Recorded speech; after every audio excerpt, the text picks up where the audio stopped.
So much for watching with us today. I'm James Patterson, returning to the analyst desk for our final day of NA action. Mark Zimmerman and Alberto Crumtangifo. Gentlemen, this is the culmination of the NALCS region. Right here, our third team qualifies for Worlds. Are you ready to see who rounds out this entire picture? Yep, been saving the best for last in North America, last teams to qualify. And we had swift 3-0s leading up to this point. Hopefully a longer, more competitive series today. Hopefully, but all I want to see is the top lane action. God, these guys are playing so well. Yeah, given the way that they've been performing in the playoffs, it's just made this series all that much more exciting when we look at it on paper. Let's quickly take a look at where our Worlds picture currently stands. In case you missed it, Splice have secured the final European seed, claiming victory over the Unicorns of Love in a 5-game series that just concluded. And Albus Nox Luna from the CIS has secured the final IWC spot after defeating LATAM's Lion Gaming 3-2 yesterday as well. So, gentlemen, this is our entire Worlds picture here. Either C9 or Immortals is joining that roster of teams at Worlds. What do you think of that field? I mean, overall, I think it's just a really strong field, and I think a lot of the regional qualification matches ended up really close. So I think you'll see a lot of 2 and 3 seeds actually be relatively well matched. Like SKT didn't come flying into the 2 seed. Similarly with Samsung Galaxy beating KT, right? And that was a very competitive series, so that as well would lend itself to a competitive group stage. Even just right now, Splice being taken to 5 games by the Unicorns of Love, who were seen as a complete underdogs in this matchup. So while the teams are fielding the best teams from each region, the region themselves are quite strong. Very much so. Well, that leaves us with just the final North American seed left to be determined, to be awarded the winner of today's match. They will be returning to the world stage, either Cloud9 or Immortals for the first time, that organization.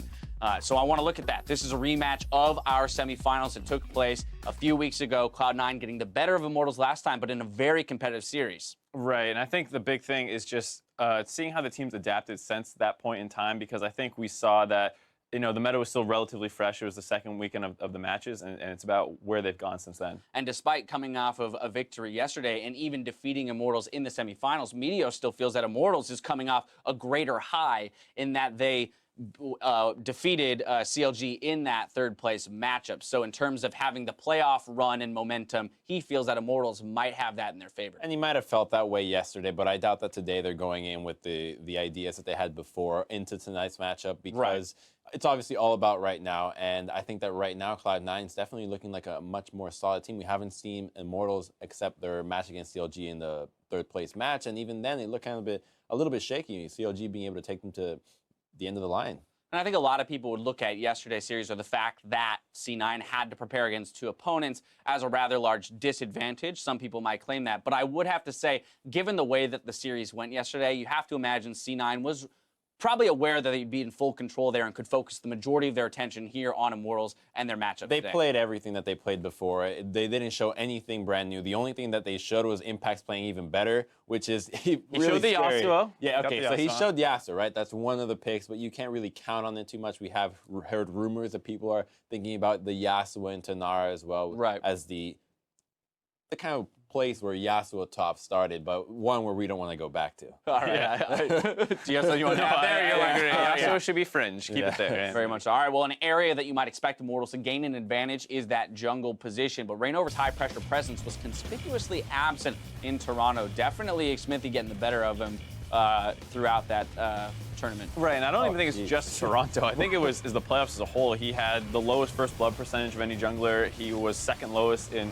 farm and CS differential. And so I think just ReignOver's been struggling a ton this playoff series. He was like top in deaths as well, but that's kind of indicative of how Immortals plays overall. And I think there's just a lot of concerns about how Immortals has transitioned to the new patch of just standard lanes every game. And watching his play, I think the thing that gets targeted the most that I've seen a change in ReignOver is his team fighting itself. A lot of times before, he'd be able to weave the inside of the fight well or dive just a little bit perfectly. So if you're Olaf, he doesn't get the Olaf syndrome where he's getting killed by himself. Just gets kited out. But now we've seen him getting caught out by himself so many times. That's so uncharacteristic. But I find that it's probably something that is easy to fix, that it's not something that it's a devolution of his playstyle. Well, and of course, we always, when we talk about ReignOver, we talk about Huni, and although he might, or up to this point, might have had to compensate a little bit for ReignOver's lackluster play, Huni's been flexing his muscles in that top lane, especially on patch 615, and so that, you already hit it, featured matchup today, Impact versus Huni is going to be a sight to behold.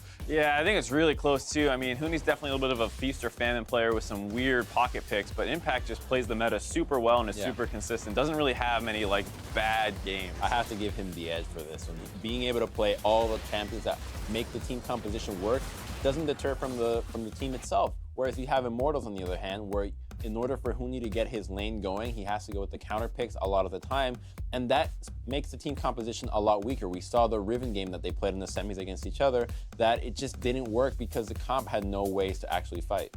I think we also did see a lot of where Immortals can depend on Huni, because in the games where he was performing well in that semifinal series against C9, they crushed. Yep. But then in the games where he was not, he looked a little bit off kilter, they got crushed. And so it was very much, it felt dependent on his performance in the top lane for Immortals. Right, which is, it feels a little weird to hold that against him, where it's like, well, what's the rest of the team doing? Because like you said, ReignOver hasn't been getting going, and we saw Turtle actually getting crushed in most of his laning phases, especially against Jhin, and when 6A was on that, they eventually had to ban it into game 5. Yeah, I mean, the standard lane, I think, is the one thing that's really hurt them for Immortals. We always saw them as a team that knows how to lane swap well, put the advantages onto the top side wherever they need fit, and it makes it so much easier for the dual lane to get out of any bad matchups that their struggling laning phase can just be completely blown away, and now all of a sudden you got a team that knows exactly what to do in the mid game. You just kind of spiral yourself into mid game for free. And while the results of this series might be tough to call, Smoothie, C9 support, guaranteed they'd make it through the gauntlet. And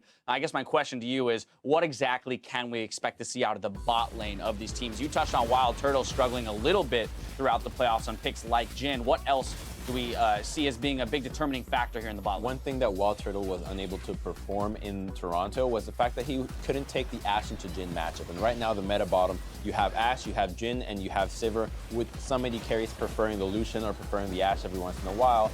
And Immortals just did not look comfortable on anything that wasn't the Jhin or the Ezreal, which doesn't really make it very easy for a draft to happen around bottom lane. So you're most likely going to end up stuck with a bottom lane that is losing, and that's not a good place to start. And the other thing, too, is, of course, the jungle presence down bottom. A lot of teams are taking globals on the top side, and a lot of jungle paths just start on the top side and then path their way down. So there's a lot of attention put to the bot lane, and it seemed like Immortals was struggling at not getting taken advantage of. Like, CLG was constantly turning gigs down there. When we see the importance of champions like Shen, Talia, double TPs, all of that nonsense, and of course, it always makes its way down to the bot lane. Whenever you have globals on the team, it's always a party in the bot lane. We'll see how it plays out. With all of this in mind, though, it's time for me to put you guys on the spot. Who is going to be taking this series, and in how many games? Mark, we're starting with you. I say 3-2 Immortals. I think Cloud9's the favorite pretty clearly, but I think there's a couple things that if Immortals do right, then they have a good chance. One is ReignOver needs to step up, but I'm going to assume he's going to have a good series. 2, they need to do something about the Jhin. Obviously, Sneaky is like one of the OG Jhin players. Right. And then 2 is I want Huni on more meta standard picks. Gnar, Echo, GP, those things are all great for him. Stay away from the Rivens, the Kennons, those kinds of things. Hopefully. Alrighty. I am going to go with a much more bold prediction and say Cloud9 3-0. So bold in the number of games if we're considering Cloud9 to have a slight favorite. Yes, so the reason why I think Cloud9 has the edge, Impact looks way too good right now. He is going off. Also, Meteos is just your conservative jungler. He's a guy that doesn't take a whole lot of risk. And again, somebody that ReignOver, he will probably, or ReignOver won't have as many opportunities to take advantage of somebody doing something that will be easily to punish. Jensen obviously holds his own on mid lane, and the bottom lane of Immortals has just looked so shaky. In the past couple of games that they've had, it just doesn't look very good. The drafts are just off, and they have had so much time to fix these mistakes, and honestly, we haven't seen any of them being tackled. All right, split decision on the desk, but only time will tell who's made the right choice. So let's send it over to the casters to get us into the game. Thank you very much, Dash. Welcome to the Battle Theater, everybody. I am Rivington III, and we're busting out the tri-cast for the Labor Day matchup with Joshua Jatt Leesman and the ever-so-sultry Aiden Zirene Moon. Sultry? Yeah, I was listening to your cast yesterday. I can't wait to do it again today because C9 versus Immortals, it's the match we've been waiting for, this entire regional qualifier, and now it's here. It's going to be absolutely amazing. The team's all ready to go on stage, so without further ado, let's jump right in. First up is Immortals. That means it's going to be Huni coming into the top lane, ReignOver controlling your jungle, Pobelter in mid lane with WildTurtle and Adrian as your AD carry and support with Coach Dylan behind them. Gonna try and do better than the semifinals they had against Cloud9 because Cloud9 bested them, and on the other side, we will have Cloud9, and of course, it's Impact who has been dominating in the top lane. Meteos in the jungle. Jensen looking to have a better performance than he did in the finals in Toronto in the mid lane. Sneaky the AD carry, Smoothie the support, and Reaper a very talented coach for picks and bans. And it's actually very funny because we heard on the desk, Mark was saying, you know, Cloud9 favorites because they won last time. It was still an incredibly competitive series. There were a lot of mistakes from Immortals, and are they going to be able to shore up those weaknesses coming into this matchup? Because they've only had to focus on Cloud9 for about a week now, whereas Cloud9, they did have to go through the gauntlet a little bit with Envy. Yeah, and I'm really excited just to see the draft in this game because we've already seen 5 drafts with these teams against each other, and what's super interesting about playoffs coming into regional qualifier is we're on exactly the same patch. So essentially, you can think of this as a 2-week later extension on their previous series, and what is Game 6 pick and ban going to look like? It's going to be amazing. Obviously, the homework has been done throughout the split, but we see it constantly changing. These teams now understand that change, hopefully better than the other as they match up here in this best of 5. We see that, you know, Cloud9 can come back in those late game series. It's going to be tough for Immortals. And this looks like Immortals want to pinch the Rek'Sai and first pick that away here because top lane is already being pinched by Cloud9. And Huni has such a versatile pool. This is lining up for a first pick Rek'Sai. If we've seen anything, the Karma and the Rumble are not surprising bans for Cloud9. Karma has been their most banned champion throughout the playoffs, and the Rumble has been banned all but 1 game against Huni, so not too many surprises on that side. Yeah, and Huni also has a 100% win rate on that Rumble when he's able to play. Actually, he's played about 6, I believe, in all of summer throughout that, and then when I hear about scrims, it's like you can't leave that open for him. It's going to be the Gnar and the Jhin on the side of Cloud9 as they see that Rek'Sai. So they will wait on the jungle, obviously. And the Jhin is a great pickup. Sneaky's been able to do so much with it. Yeah, and if we look at the priority of these champions from the playoffs, the Jhin is right at the top for Sneaky. The Sivir actually, I feel like, would be at the top for Immortals, and it's what they've had the most success with throughout the regular season. Yeah. And they're almost trapped into doing the Ashe against it right now if they want to bring CC from the bottom lane, which is something they've been trying to do ever since the latter half of the regular season. So that's something that Immortals is going to be picking into unless they have a pretty big departure from their strategy over the last couple weeks. Vlad left up. Not something we see very often, as well as the Echo. So already a lot of power brought here by Immortals into this game. Yeah, and the team that will leave the Vladimir up is typically Cloud9 because they favor that Cassiopeia so much for Jensen that they sometimes even blind pick it for him. And we saw that he was able to solo kill Bjergsen in that matchup in the finals in Game 1. And this is one of the things that's evolved throughout the playoffs. The last time these guys played in the semifinals, Cloud9 actually banned Vladimir in every single game of the series. But then in the finals, they left it open. It was first picked by TSM, and they picked the Cassiopeia into it. So do not be surprised if, even though they haven't picked it yet, if they go with the Cassiopeia on the final pick for Cloud9. And this may have been what Immortals were also going for with a Zac pick here from Cloud9. Pinch the jungle immediately, try to get him on that Zac because that was the game that Meteos did falter on a little bit. I actually don't like Cloud9 picking Zac so early here. I think the Cassiopeia could have been a safe pick into the Vladimir because this unlocks WildTurtle's Ezreal a lot better. He played it in the 5th game against CLG when he went off on it in Toronto, and Ezreal is very good against Zac. That's now 2 targets that can essentially avoid Zac with the Vladimir and the Ezreal, and I think Meteos is going to struggle to find the right things to Elastic Slingshot into. I think he picked it too early. A lot of the times, Immortals will kind of stump you on a pick ban phase and you won't know what they come out with, but this time we see many champions that are usually on that ban list, and this team is scary from Immortals. It rounds out with the Cassiopeia you guys were talking about for the Cloud9. Yeah, and Jatt, you said they may have picked the Zac a little too early. If you're going to pick the Cassiopeia and you know the Vladimir matchup, well, yeah, they maybe could have waited on that. Yeah, obviously if Meteos is just confident on Zac, we know that the jungle was pinched with the Gragas being banned and the Rek'Sai being first picked. So if he's not going to be going for Zac, he's probably going for Elise. Yes. So you can see why he was willing to pick it early, and you want to give Jensen as much flexibility as possible. But I'm actually pretty happy from a Immortal standpoint with the draft they've been able to put together. Yeah, but when I look at Cloud9's draft, it's a big question for me is how is Impact going to do on this Gnar? Because it has been his go-to champion. They first picked it for him many times, first round, and he has been an absolute monster. He's been, honestly, SKT Impact, you know, we've been saying that. He's Cloud9 Impact right now. This guy, it's a new era for him, and he's redefining himself. And people haven't been able to figure out what to pick against his Gnar. In other regions, like if we watch Samsung versus KT, You saw QV play Kennen against it and crush, but when you see Kennen get played against Impact's Gnar, he just solo kills Seraph like 17 times, so he's been dominating on that champion. Absolutely amazing. We're going to be keeping an eye on the top lane as well. This series is going to be a close one. Let us know which way you think it's going to swing by tweeting us hashtag IMT win or hashtag C9 win to show your support, and we'll tally those up and show them on screen as we get into game. Everybody's wondering about the top lane, but each lane here could carry the game for either team as we come into this matchup. Who will be the final qualifier going to Worlds for NA? We're going to find out here in this best of 5 series, Immortals versus Cloud9, and we are on the Rift. When I look at the compositions, immediately I look at the Immortals composition and think that Adrian, you know, he's a big part of their CC here, and he has to be on point with his bindings in fights as well as his ultimates to possibly set up Huni for those team fights. It's a lot of backline dive with the Vladimir as well as having the Echo, so they're going to try to get onto Sneaky and blow up these low mobility carries. Yeah, the Bard is definitely something we haven't seen a lot of from Adrian. His champion pool has changed a lot as the season has progressed. He was the range support guy with the Soraka and the Janna earlier on, which was different than the 2015 version of Adrian, who was the engage guy. Yeah, the Leona and all of that stuff. He even played Morgana back when he was in Challenger as 10Q.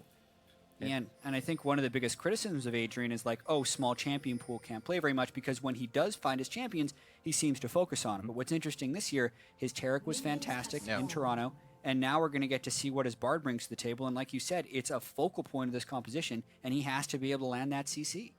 He's also somebody you never really, until, or I guess back in the day, getting that Leona ban, he really doesn't see too many banned towards him now. So if he can keep playing the same things, hide those in the back, practice them when you can, and then you bring them out on the Rift, nobody expects it because you're that guy that just plays ranged. Yeah, exactly. The Soraka used to be the second most banned champion against Immortals, right behind the Rumble, but people haven't been banning it as of late. It just hasn't been the same type of...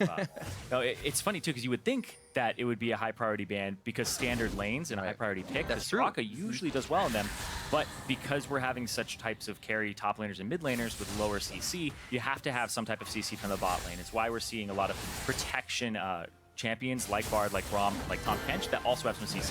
Yeah, and I also find that really interesting because if when we look at Immortals and their 17-1 regular season in the spring and even their great start in the summer, they were getting away without a lot of CC in their composition, yet they consistently pointed that out as a flaw in their drafts and have worked towards putting more CC in. Yet, when they do put the CC in the bottom lane, it does seem like they have some execution problems actually pulling it off. So it's been a bit of a strange year for Immortals as they try to change their strategy and have stumbled.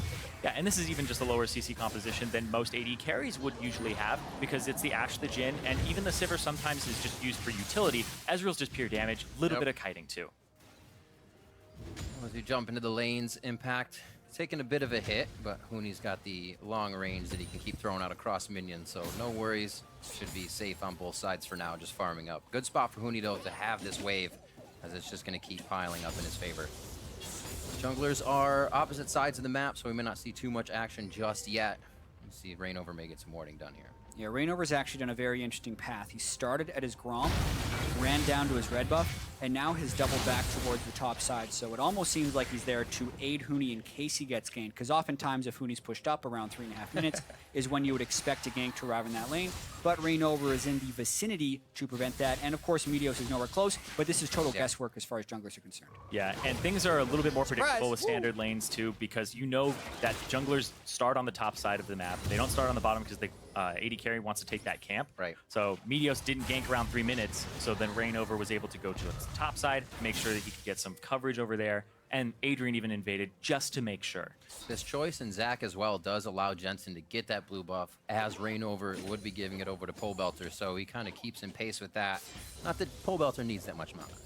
Yeah, and also when we look at this top lane matchup, the biggest thing to point out is the jungle proximity percentage. This is the percentage of the time the jungler is within 2,000 units of the top laner. You can see more than double for Huni with ReignOver, and that's actually a little bit lower than you would expect sometimes with the way ReignOver would camp for Huni. But it just kind of goes to show that Impact has been having this performance without the help of Meteos. Very, very true.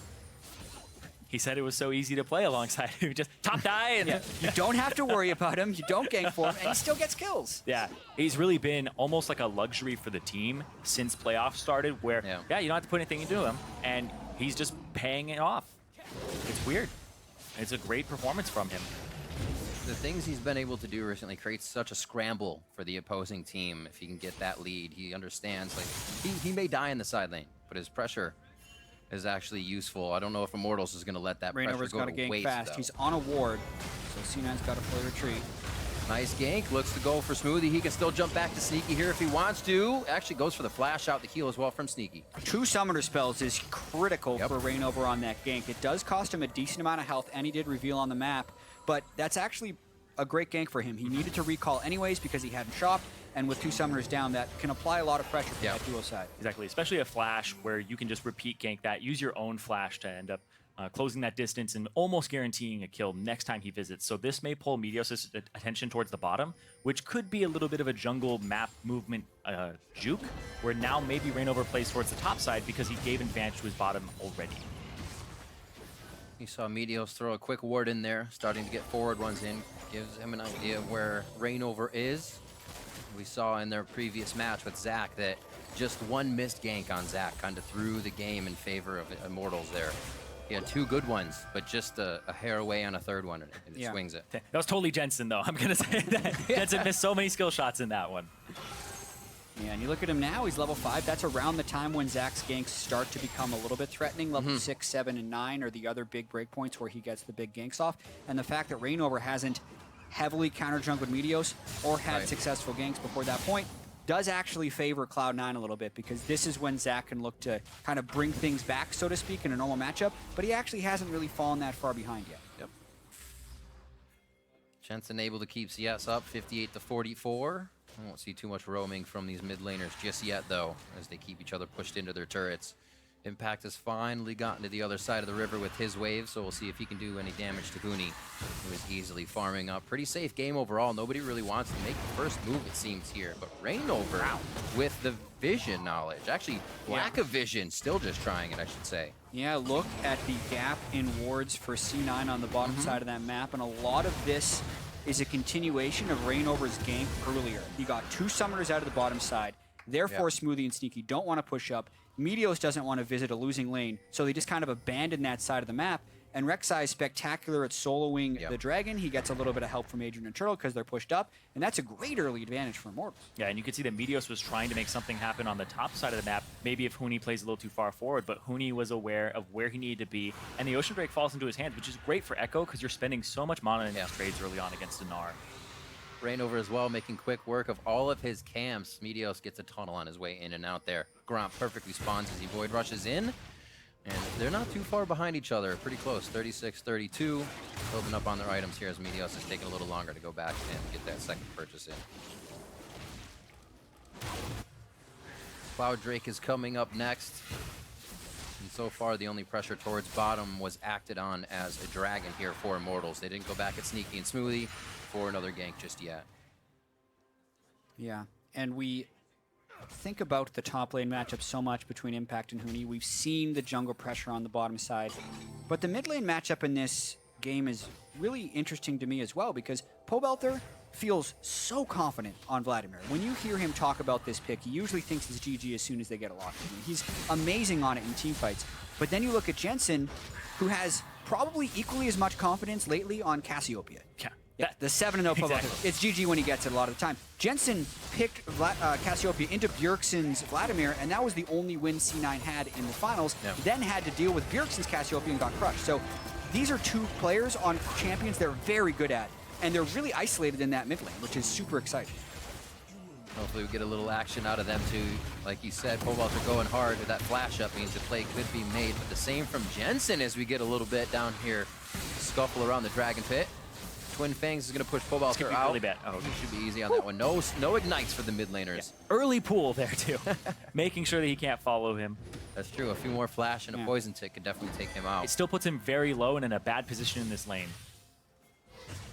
Dragon's already down, so kind of fighting over scuttle control here, as well as possibly picking out some summoners. Nothing comes of it really. It's like Jensen and Pobelter both hold there as ReignOver gets control of the area, and they now get to sneak in a little bit here. Got to be careful not to mess up this. That was great pressure by ReignOver, forcing the smite. Jensen may have wanted to stick around a little bit longer in lane, but he knows he's going to run out of mana right now. He even baits his recalls like, wait a minute, Pobelter shoved up. Now he has to lane with lower mana, and that's going to allow Pobelter to catch up. Exactly. Cassiopeia, it's a little bit free to actually CS with this because you get mana back when you last hit, but he has his tier and he wants to be able to just spam the spells out with a high frequency. The command has been given. Yeah. By High. Activate Jensen. It was extremely powerful for him last regional qualifier, that's for sure. Yeah, and that's a very interesting thing to note because Cloud9, since their inception, have always made Worlds, and if they make it this time, it's the first time they've done it without High. And you look at Immortals, and this is the team that was basically built to go to Worlds. For some reason, there's a curse all over the world on teams to do that, and they don't find themselves. Super teams don't find themselves going. Another amazing split, and if that's number 2, it's crazy if they don't go. Yeah, going 33-3. Yeah, overall, right. Over the year in regular season, and then failing in playoffs twice and getting 3rd place. It could be one of the biggest flops that a team has seen in postseason in NA. Oh. Well, that's blocked by Smoothie. They are the final boss here. We'll see if they can put up that fight. Yeah. Good knockout in the top lane by Impact as bot lane, they get a little bit aggressive. We thought it would stay calm. Yeah, and to just combo off that Zirene, high stakes for all of these teams. Like, yeah. ReignOver and Huni were in the World semifinals last year. WildTurtle, since he joined the competitive scene back in 2013, always goes to Worlds. Like, both of these teams have so much on the line, but only one of them gets to go. And it, for whatever reason, I feel like they're both good enough to They go, are. but only one can, which makes this game really tense. Clear that wave, Impact. Boom. Very satisfying. Instantly gets him a good back there and forces Huni to have to use the ultimate to go back. Small advantages that are making Impact a little bit bigger. You got that CS lead. Huni can obviously still put up a huge fight as he comes in.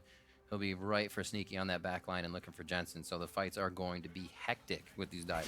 Yeah, and it almost seems like this game is going to be going into whoever can get the item power spikes first, and then force a team fight in the right spot. Because Impact has a minor CS advantage over Huni, Jensen has a minor CS advantage over Pobelter, and then the dual lane for Immortals has a minor CS advantage over C9 thanks to the gank. I think favorably wise, the solo lanes are kind of going towards C9, but if Huni gets his Trinity Force around the time Impact gets Frozen Mallet, and likewise with the Spirit Visage on Pobelter, like those 10 CS advantages aren't actually going to matter in team fights. It's going to be all about the team fight setup. Exactly, and the team fights really matter because these teams are not exactly built for sieging. Sure, you have a split pushing top laner if they get ahead, but your wave clear in the other 4 members is a little bit unsafe. C9, they have a little bit better wave clear, but Immortals will struggle in that regard if they're put in a siege situation. So it's about those team fights. And something we have to keep a look on in those fights is both supports exhaust.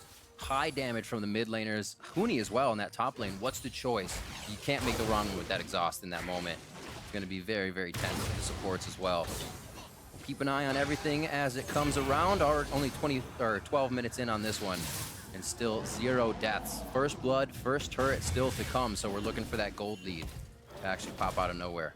It doesn't look like anybody's setting up too much to make that happen. ReignOver, however, is getting himself into Meteos' jungle. Going to Meteos' jungle, they saw that Meteos was hanging out by the Raptors, so now Pobelter will play a little bit safer in the meantime because he hasn't seen the Zac leave the jungle. They're also playing to this side on Cloud9's bottom half. They shoved up the wave. They have their support and AD carry in that tri-brush. And they're just trying to protect that red buff. Protect the red buff. Also just get control of the jungle here. It's what C9 kind of seems to have done. Turtle and Adrian could be in a little bit of trouble if they decided to dive, but with all the people that can feint down bottom, it wouldn't be it could be a dive that gets turned around because almost everyone from Immortals could arrive. Yeah, and they don't have vision control in that jungle, so you can see Pobelter just hanging out there. He doesn't know just yet that Cassiopeia is down there. Now he's going to see that and say, okay, I can shove it up. Because if he had gone straight into that bush, he may have been killed and chased down by Jensen. Yeah, the tension to me in this game is really building up because I don't expect the teams to stay this passive for much longer. They played a 5-game series 2 weeks ago, and the fewest kills we had in any of those games was 24. So I feel like the pace is going to increase pretty hectically pretty soon. And that's been Immortals' thing too, is once the game gets out of hand, they just keep going. Whether they lost the fight, they try to win the next one, or if they won that fight, they're like, all right, this fight's gonna be easier, and they keep doing that. It's that skirmish style. Once they find an advantage, they don't just sit on it. They try to push it out. And that's exactly what this is building to be. The later they go, the more damage they have. The one fight now means turrets after that, means much more after that, since you're farther into the game. Almost got a solo one there. Impact trying to put another one in the book. And this is before Frozen Mallet. So Impact is doing a tremendous job to pressure Huni. Huni wants to recall and then ult back, but he also doesn't want to recall before he has enough gold for his Trinity Force. So he's on a really greedy timing right here to try and make sure he doesn't get solo killed. And there really hasn't been any, I wouldn't even say love for Meteos, but it's almost like Impact is saying, no pressure towards this lane, let it be 1v1. If ReignOver comes up, I'll do the best to save myself. But Meteos has kept himself in the jungle and more towards the bot lane mid-lane. And Meteos hasn't fallen very far behind ReignOver in CS either. I think ReignOver, from a teamfight perspective, is going to be much stronger right now. Cinderhulk and Durarm's Fist fully stacked up right there. But Meteos isn't even sitting on a completed jungle item yet. He really wants to get a Cinderhulk, but he's kind of a little bit of everything in that item build. Yeah, there's always that risk if you back right now that a gank happens on top side. It's just that ReignOver pressure. And Cloud Drake is also on the table, and the vision control has just fallen off. So he has to back, finally get some items for himself, and then reestablish control. And that's why he's coming back with a lot of wards. Oh, sneaky impact there. Clever. Mega. Quick hit. Does have Chrono Break. Mega will come off of the minions, and this may just be a teleport back or a Chrono Break back. ReignOver was even topside to give a little bit of support here. Yeah, that would have been interesting if Impact had actually launched off his head and got ahead of him. Into the turret range. ReignOver was in the area, so he was kind of prepared for that. Yeah, that's going to mean item break points hit by both of these guys. Huni ulted back, actually, before he could heal the full, but he did stack up his Corruption Potion, and he's maintaining his teleport with the Triforce. But when Impact gets Frozen Mallet, I feel like that's a power spike that actually helps Impact more than it helps the Trinity Force user in Echo. Yeah, that's very true. It ends up allowing him to chase you down the lane, so every time you push up past the middle point, you risk getting solo killed by the Gnar, whereas the Echo, it gives you that cooldown reduction so you can keep farming the wave with your double Qs, but other than that, it's mostly for killing the AD carry. Now this becomes a little scary. Jensen, Morellonomicon with that Abyssal Scepter. He can definitely still kill WildTurtle or somebody quick if they come up. Does it look like they're gonna beat that one up? Huni just backed and bought an Elixir of Sorcery. Hasn't popped it yet, so he is waiting. Fight time, he stole it! Oh, Meteos able to get it. Remember, he still has his passive. Pobelter gets knocked out. We're gonna see Adrian going down. The Tempered Fate does not help too much.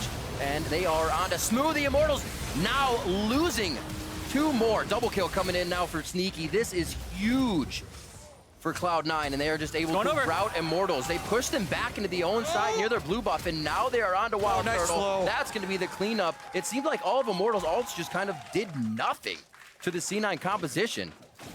It was such a strange setup because it almost looked like Immortals was just going to be gifted the Drake, and I think that put them That's what caught me into off a guard. false sense of security. But guess what? Meteos can fly across the screen, steals the Drake, and that itself was a distraction. And it almost felt like Immortals was distracted in that fight, whereas C9 was very focused. And that's going to be the first turret gold as well, going over to Cloud9, and it's just split between Meteos and Sneaky here.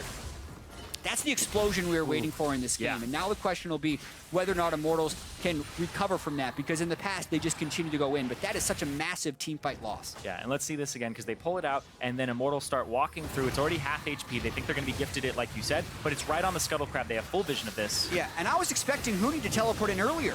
He was recalled and running back to base, yet it's Impact that beats him heavily to this. The Jhin ultimate gets a couple of shots off before the Bard ultimate hits. Adrian ends up falling, and then Pobelter only gets his ultimate on a small crew of people. So really, it's like Riv said, the Immortals ultimates didn't really amount to anything in this fight. Yeah, and in contrast, the Cloud9 ultimates were quite good. Sneaky ended up getting a kill with one of his, and then Smoothie's ultimate was across 2 to 3 people there, and one of them was Pobelter, so he was holding up the Vladimir from getting towards that back line. Spent a lot of that fight trying to figure out where the ults went. It seems like they just hit the void. Well, Huni didn't have his. That's right. Pobelter used his on a few people. Came back up. Rek'Sai doesn't really have a real ultimate, and Adrian's ultimate was used directly onto Sneaky. So, like, they used them, but they just weren't going to have a big impact. Well, this is what you talked about, Zirene. Once it opens up, Immortals, whether they were on the winning or losing end, they're still going into fight as soon as they come back. They recognize an opening in mid and are able to break down that turret. That allows for more forward vision His impact here, creating his own pressure on the top side for the entirety of this 20 minutes. Gets the turret for himself. He gets turret for himself, and now Meteos actually looking towards the mid lane just to shove it back out and make sure that they can establish a little bit of control here. They bring their bottom lane as well. And it's a little bit of a siege situation here. Yeah, it's the only remaining outer turret for Immortals. C9 was able to take the top and the bottom, and since they still have some shove on the bottom side, it's natural that they move people up here and maybe try and get some wards in the jungle, but respect is given, they back away, it's time to buy some items. And speaking of buying items, it's the Trinity Force as well for WildTurtle. So this composition will kill turrets quite quickly with the double Trinity Forces when they get to them. But it's, once again, low CC, no Iceborne Gauntlet here. So when you're in these team fights, you really have to make the CC you have count. Yeah, and that means not having the Bard ultimate just used to interrupt the Jhin ultimate after it does damage. It needs to be used to help initiate the fights and get in range so that Huni and Pobelter can set up. That is one of the greatest synergies that we have with Bard, is the Echo parallel convergence. You just get the 2.5-second stun off of the Bard stasis, but that's never going to happen in the manner that Immortals played the last fight. But that's the typical use of the Bard ultimate, is to interrupt the Jhin, so Adrian is going to have to, first off, realize that he needs to use it onto somebody like Jensen and Sneaky simultaneously, but Cloud9 can avoid that, because I think that Smoothie is doing a great job of stalling the front line. Ooh, ReignOver looking to do a little warding by himself. Always a dangerous proposition. He gets himself taken out as Cloud9 collapses immediately. This may be the pressure they need for mid. And ReignOver, once again, he hasn't really been looking like himself since playoffs started. And this is maybe the start of something where there's playoffs ReignOver, where there's a lot of pressure on him, and Immortals just haven't been able to deliver in that circumstance. Gorgeous CC chain by C9 right there, and they only burned the Zac ultimate, so they go straight to Baron. All right. This will delay, but will they continue on? If Baron's at 5k health, Immortals would have to go. Pobelter throws the Hemo Plague down. 3 members having to back off. Exhaust very early onto Pobelter. He's able to pull that off. Full damage now coming in from Immortals if they want to start attacking, and that scares C9 enough for them to pull off. Baron at 20 minutes is incredibly threatening and can take half of a team's health by himself. So when Immortals approach, they're very smart not to fully commit, knowing that C9's going to have Baron threat from the other side, and I think C9's smartly back off without suffering any casualties. Overall, still a good exhaust from Smoothie as he tries to mitigate that Hemo Plague damage and make sure nobody falls to some extra Baron hits on the way out. 5-1 here as things have definitely started to heat up. Immortals looking for a lot more. Impact cleaning up a wave in the top side here as Huni might have a little bit of time to roam and help the team out. Exactly, and in 45 seconds that Infernal Drake spawns, and that's what everybody is setting up for now. Get your visions down. Get your visions down. Get your vision down. Get all your visions down. All your visions down. And it's interesting from an itemization standpoint. Impact has got the build with Black Cleaver, Frozen Mallet. Although the Cleaver is completed before any real armor has been stacked up on Immortals outside of the Warden Smell from ReignOver. So the ideal for Cloud9 is if Impact could have turret threat while the Drake is being taken and then still arrive first. Really, C9 is hoping for a repeat performance from the last Drake where Meteos can get a nice engage and Immortals can't engage with the Bard. Or caught They just again. catch Adrian, or ReignOver. Very close. Woo. That's not good for Immortals. His ultimate's down as well, so he can't get to full health before this Drake is forced. We don't see it very often, but Immortals now having to use almost quite a few things in defense. Looks like they're a little hesitant to take away at this dragon. And this Drake is incredibly important for both teams. You really want this if you're Immortals, but it's also a Jhin and Cassiopeia with one TP right into the middle of everybody here from Huni, and Pobelter goes in. They're on Meteos right now, trying to get on Smoothie very low as he flashes out as well. Impact in the middle of the fight onto Huni. He chrono breaks back, and they're gonna have him a double kill now for Impact as he Mega Nars out just before going down. Pobelter against the wall will have to pull to get out, but he goes down to the captive audience. And they're gonna be onto the Infernal. Cloud9 come up huge. And that looked like it was going to be Immortals' fight at the beginning. Huni with the TP right in the middle of everybody, and the damage came down from the Hemo Plague, but the CC from Cloud9 turned it around, and they played that reverse perfectly. They are just chaining their CC together so well and have such crisp team fighting right now. They're not allowing Immortals to lock them down for those final kills, and the turnarounds are just continually there. The Rylai's being completed on the Casio, Impact being so fearless on Gnar. It's all working out for C9 right now. And Pobelter thinks he has the perfect flank. That ward goes down, TPs to it, throws down on three. Those are the 2 damage dealers. They get very low. Smoothie blocks the ultimate. And Sneaky and Smoothie get away where Jensen's now in a corner and he doesn't have threat on him. Meteos covers the ground and now Immortals are in full retreat. Yeah, and again, the Bard ultimate does go down onto the Jhin, but it's a one-shot off and you're basically just trading ultimates at that point. So C9 can then continue the fight, and that is not what ReignOver wants to see. Now 0-3 on the game.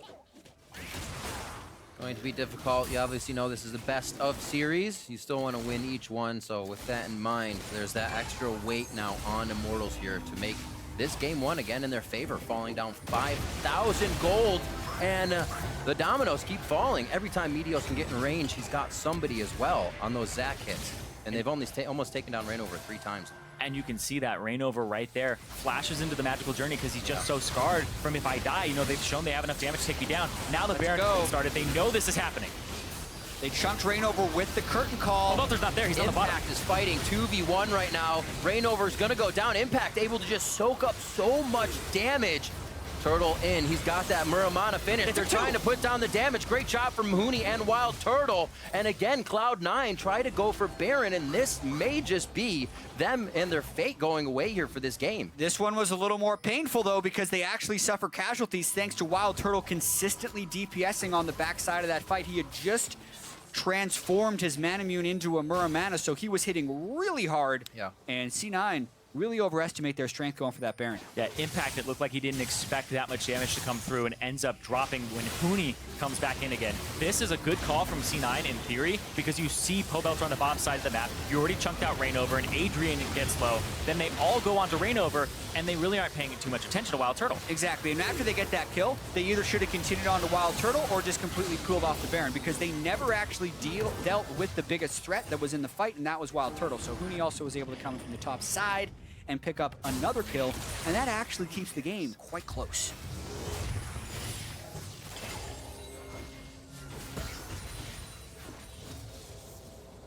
So finally, Impact going for that Guardian Angel. A little bit of defense. Aegis of the Legions being finished up here for a bit of that magic resistance, which is imperative against these Immortal teams. I always love to bring that AP to the table, and once again, they have done so with the Vladimir and Echo composition. I'm looking to round that out with the Ezreal. 3-9 here, 27 minutes in. Again, Cloud9 approached the Baron, and they've been pushed away twice. Yeah, and a lot of this game is about setting up the right team fights, and it's something C9 has been able to do. I do want to talk about the ideal team fight for Immortals, though, because we keep talking about Adrian ulting Sneaky. That is good, but it needs to be followed. If they can follow that with Huni or Pobelter, then it works, but it could also just be a pick. Pobelter's in trouble. ReignOver on the back line. You take away that synergy of one, Dustbringer goes down, Glacial Fissure as well into ReignOver. This could mean Baron as well. The 50-50 is off the table. Huni is going to get taken down before he can even use his ultimate. 45 seconds on the clock for these death timers, and now it's just Immortals trying to toy with Cloud9 as Impact gives the medicine right back to Pobelter here. I really feel like the synergy is just not working for Immortals right now. So much of the year has been Adrian following up on Huni and ReignOver. But in this combination, Huni and ReignOver need to follow up with Adrian. And he seems to be waiting for them to make the move anyway, and they're getting very ineffective Bard ultimates. Now C9 with 2 dead, turn for Baron yet again. And here comes TP from Impact. WildTurtle gonna have to go over the wall and get out of there. But captive audience! Into the deadly flourish. You couldn't have planned it better. But it works out for Cloud9 once again. Unfortunately for Immortals, now this Baron will fall. But do they give it up? ReignOver and Huni are on their way. It's going to be the shield up, unbreakable for Smoothie. It's what he's been for the team just about all split long. He tries. Huni's in the back of the pit. Last time in the front. Parallel convergence is over, but he was not in it. Meteos still has time to move. Huni now taking some shots. Impact jumps towards the team. Jensen. Pobelter's going to take a last hit here. The Miasma out. One last Q. The Noxious Blast over the wall, but he can't get in range. Just flash. Pobelter stays alive. Oh, yeah, just flash. That's the name of the game in that one. And Cloud9 say, thank you for Baron. And now they're going to start heading forward down mid. A completely hectic series of events Absolutely there. crazy. Impact zoning them off. They're going to get more off of this. C9 have been playing these fights better because it's a little bit easier for them to execute because Immortals have drafted themselves a composition that is very hard to execute. Yeah, and Immortals is also throwing themselves into the fire over Right. and over again, and C9 is laying in wait. When we see that fight again, I really want to call attention to Jensen's Cassiopeia because I felt like his DPS uptime was incredibly high. Like, he was doing the majority of the damage in that fight like he had to and really matching Pobelter. Watch this. So C9 is taking the Baron on one side. Huni's flanking around the side, but it's just Jensen. He positioned himself away from Huni and Adrian, then just shreds through ReignOver, and there's no way he's allowing Pobelter to walk through him to the rest of the team. C9 is actually distracted with the Baron right there to finish it off, and it's because Jensen was just bodying two people on the other side of the fight. You don't say. Yeah, the command was given. I apologize for the meme, but that's exactly what he was doing. What? You never have to apologize for memeing. Yeah. IMT cleaning up every resource they can in their jungle so it does not go to Cloud9. Anything past this Dragon Pit right now is owned by them. And we've seen Immortals come back from more. A bigger deficit than this, so cannot count them out just yet. They're also hitting a few more breakpoints. WildTurtle needs to start, I don't know, he needs to have kind of more of a backline safety, but everybody on his team is diving in. Yeah, but they're also getting caught too, and I think Sneaky's True. Jin deserves a lot of credit here, as well as Smoothie, because you look at how many times ReignOver's been caught, it's usually from that. They get the binding, and then the Zac has the elastic slingshot in with the follow-up, the knockback, and they're just catching somebody out before these fights even start, large portion of the time. Yeah, and with Baron buff up right now, it's the attempt of the Siege. You can see how well Immortals would be able to clear it, but Impact has a split pushing build as well as a Guardian Angel, and they're trying to do a classic 4-1 split push here. Jensen's Miasma does so much, covering that ground from Huni coming in, Turtle trying to get a few shots and then get out. They really get a little bit more time to work with here as they approach these structures. Back to the top lane, looks like Pobelter's going to be taking care of Impact for now. But that GA is definitely going to be a problem. Deadly Flourish onto Turtle. He's going to take a bit more poison. I say a bit, almost goes down. A great hit up from ReignOver, but can the rest of the team follow? That has been the question. He is a focus, and he goes down immediately as Pobelter finds himself left alone on the front line. Another one, a triple goes to Sneaky, looking for the Quadra. Huni's just out of range of the curtain call as he exits stage left, and Adrian will make it to the fountain. Another 3 go down, and that's been the special number for C9 in these fights. And C9 are going to push for an inhibitor here and get so much off of that. The picks that they're getting, there's so much damage onto WildTurtle, he can't even rejoin the fight. And that's when Immortals decide to engage, is when their DPS has been pushed off. And we also have to keep in mind at this point in the game, Cloud9 is really far ahead, so they might actually end the game off those 3 kills. On to that last Nexus turret, Sneaky with the focus. Meteos knows can't take too long. The Nexus is opening game number 1. And after a very even 15 minutes, this bomb exploded for Cloud9, and it is 1-0.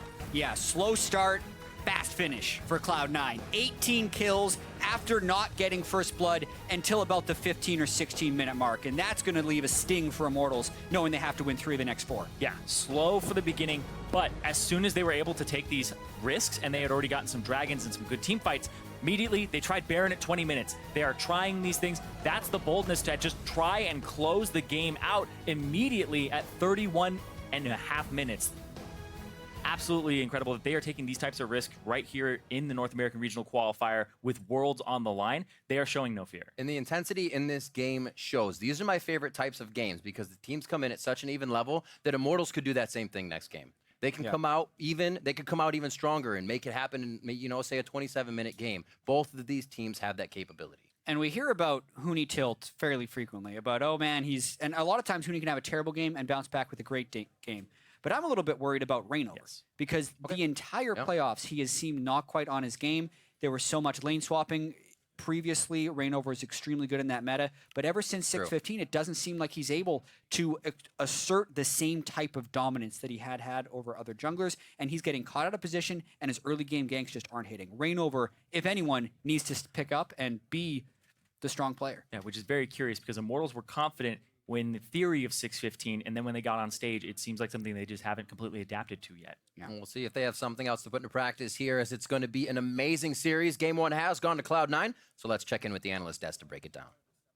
They might have to come up with something different, Riv, after a dominating game out of C9 here in game 1 of the series. Now, that said, it did take a little bit of time for some real action to start happening on the map. Both teams playing pretty cautious, at least through the early game. Not that they weren't making moves or making invades and looking for kills, but we saw nothing traded until about that 18-minute mark. Before we get into the gameplay, though, we got to hit Champ Select and see what these teams are prioritizing coming into this best of 5. I think this is like one of the most important things to look at because Immortals do a bunch of things with their draft that relate to like covering up their what seem to be their weaknesses. So obviously the first pick Rek'Sai to get ReignOver on something he's comfortable with. And then they know they can get Vlad later because C9 doesn't prioritize it, and they show their solo laners right away to give their weaker bot lane a chance to counterpick against the Jhin that they didn't have enough bans to deal with. And we heard Jatt say that, okay, they're probably looking for the Ashe matchup into the Jhin. We know how it works, but again, back to the Ezreal, and this is the problem that Immortals has had all year long. Once the meta shifted away from the Quinns and the Fioras into the top side, Immortals doesn't know where to put their utility. Where is the utility player, the CC, the engage, and they're left with a composition where Adrian's job, his sole purpose should be the engage, but we saw his ultimate be used solely as a counter to stop the Jhin ultimate, which is not what the team needs, and this is why the team fights go so poorly. Just there's a lack of cohesion between their drafts. You talk about Immortals kind of putting this patchwork draft together to cover some of their weaknesses. Do you feel that this is the right approach? I mean, obviously they lost with it, so you might say it was ineffective in that sense, but is that the proper strategy here? Should they be looking to get ReignOver off the ground, or should they be putting more focus onto the people that are actually performing? I actually don't hate the draft. So there's parts I like and parts I don't like. I don't like the fact that their bot lane counterpick is merely there to hang on because they can't play Ashe the way they should be able to. Right. I don't really like that part. I do like that their laners all are very hard to gank, and Meteos on Zach can't get anything going early on, and that they should have this faster farming Rek'Sai, and they should have what looks like a pretty good comp, but the problem is that they just don't play it quite right. Like ReignOver, we talk about his path, his item build. If he just went Tiamat and spent the first 15 minutes of the game hard farming and gets up like 30, 40 CS over Zach, because nothing was happening, right, his laners are safe, none of that happens. Instead, he goes the slower build, goes his Cinder Hulk. And we had a successful gank on the bottom side onto Cloud9, but that was never converted into anything more than just one early Ocean Dragon, which granted will help the lane significantly, but not enough to transition into something much bigger. And because they got that dragon so free the first time around, they get a little bit too confident and they go for that same second dragon where Cloud9 is ready for it. And I will want to return to the ReignOver point, but I want to go through our replays first and kind of get back to that looking into game 2. So the first one comes 16:45 into the game. This is the first fight of the game. Yes. 4 for Dragon 1 in fight. favor of Cloud9 plus a dragon. Where Immortals Pretty takes nuts. the same advantage as last time. They're trying to solo it out, but Cloud9 immediately goes for the engage with a steal, which is amazing. Here we see the Bard ultimate onto Sneaky, but Cassiopeia is going to go untouched. She's going to hit a great petrifying gaze, so it stops Pobelter's damage Watch right away. Impact here just chain CC Huni too. He can't get into that stun to set up the rest of his team to follow up on damage, and he just gets popped without being able to ult. And Meteos does a great job throughout this fight because he's in there tanking up so much DPS, but he has his passive up, and he's just right back up there trying to take, and he's going to be able to not donate Don't anything give to that to Sneaky. It's like, Sneaky. this is mine. I have earned this. Yes. Yeah, I think that's, yeah. The problem with these Stamp. team fights is just that like the members of Immortals aren't able to get their champions rolling in the way they should. Like ReignOver's in the middle, it just dies. Adrian's Bard is only being effective at stopping the Jhin ult, which isn't enough for a Bard player. And then on top of that, you have Huni who died in multiple fights without getting his ult off. And the fight that probably went closest to going into Immortals' favor is our next one, but it still ended up being a 3-for-0 in favor of Cloud9 at the end of it all. This is back at the Dragon Pit. Now we're fighting over an Infernal 23 minutes into the game. Once again, we see that it's going to be who Impact is going to get his TP off first. Pobelter gets an awesome E damage out there to maybe get this fight in their favor, but then it just gets kited out. Once again, ReignOver just dies right at the start of the fight. Huni's ultimate, he just gets kited back. He dies next, and then it's just a chase down to the rest of Immortals here as Pobelter gets chain CC'd again. Bard once again goes to the back solely to deal with And Sneaky. I think what we're seeing here is the evolution of Cloud9, the comps that they kind of like. We know Meteos isn't that risk taker. He wants to be that front line, the CC for his team. And it looks like Cloud9 is very comfortable running a two-threat composition with Jensen and Sneaky being the only heavy DPS, whereas you have just a massive front line in Meteos, in Impact, and Smoothie that are just so difficult to get past, whereas normally you see what Immortals was playing with the Vlad comps, everybody just dives into the backline and is able to DPS, but when you're trying to get past Braum, Zach, and Gnar, it's just not possible. And now's when I want to look at that game too and return to this ReignOver point. Jatt was saying, you know, we're used to with Huni having sink or swim games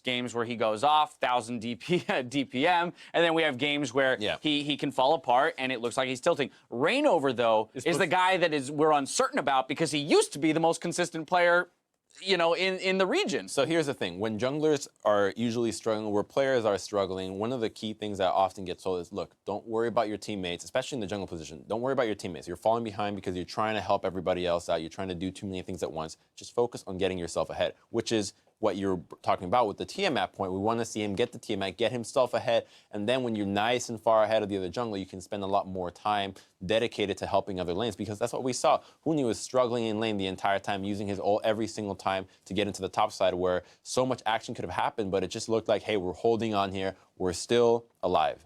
Yeah, I think it's an interesting point about Huni, because it kind of seemed like they put him in a position where they're like, Impact's going to be really good no matter what we do, so just don't worry about him. Right. You hold on, and like we'll focus more on the bot side. But once again, they got, like you said, that one early gank off, but then ReignOver couldn't convert it into anything. He got the Ocean Drake, which was nice, but then it's not enough. Yeah, he should be in Zach's jungle. You saw what happened when Sven got a small lead against the Zach. He was all over him, stealing his camps, 2 levels up, one of the highest in the game. Like, that's what we want to see out of ReignOver. He used to be such an efficient jungler, and it's just lacking. All right, well, we have some ideas, but ReignOver's the guy we're looking at to make a change here going into Game 2. We're headed to a break, but stick around, because when we come back, we'll see if Immortals have a shot to tie up the series against Cloud9, or if Cloud9 extends it 2-0. See you soon.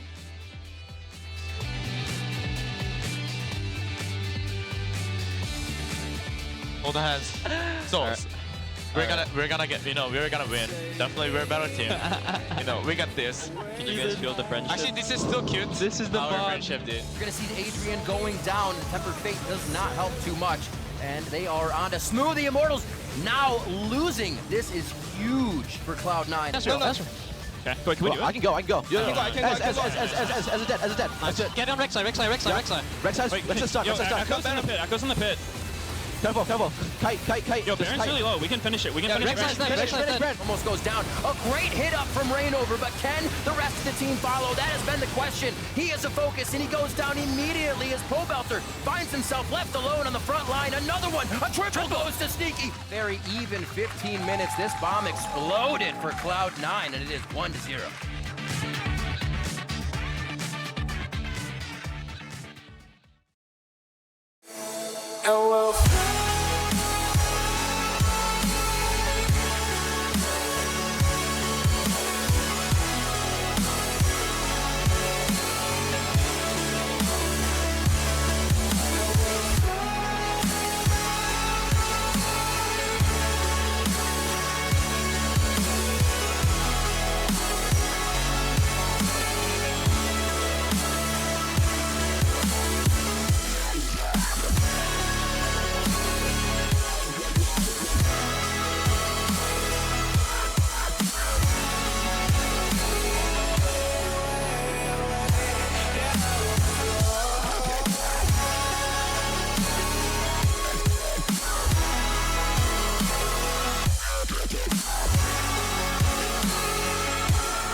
Last time we played only the Huni's lane, and then like that went really bad. So like I think we should be like have a more wider strategy. Like we can still play the Huni's lane, but like we should have other win conditions because like if Huni fails, the team fails. So like we live and die by Huni. And like even though we made so many mistakes, we still made it to 5 games.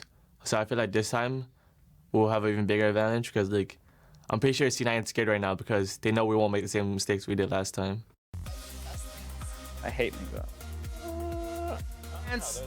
Welcome back, League fans. I too hate makeup. Swipe it off. But Adrian, we actually saw exactly what he was talking about there in that you played a Huni, the game could go awry. But if Huni does bad in general, the game could go awry, and that's actually what we saw. Yeah, and you also have to wonder, they say, oh, we're not just going to play to Huni, but when has Immortals found much success playing to other lanes? We did see them get double summoner spells bottom, get priority there, and then it didn't really translate to much else. Yeah, and it seems as though Cloud9, you think back to the semifinal series, the 4 games the first 4, they played to Huni. The last game, they picked the Lissandra top and tried to play towards the bottom side. Cloud9 saw it coming because they're just so smart at figuring out what the enemy team wants to do right off the bat. Yeah, I think also Adrian should...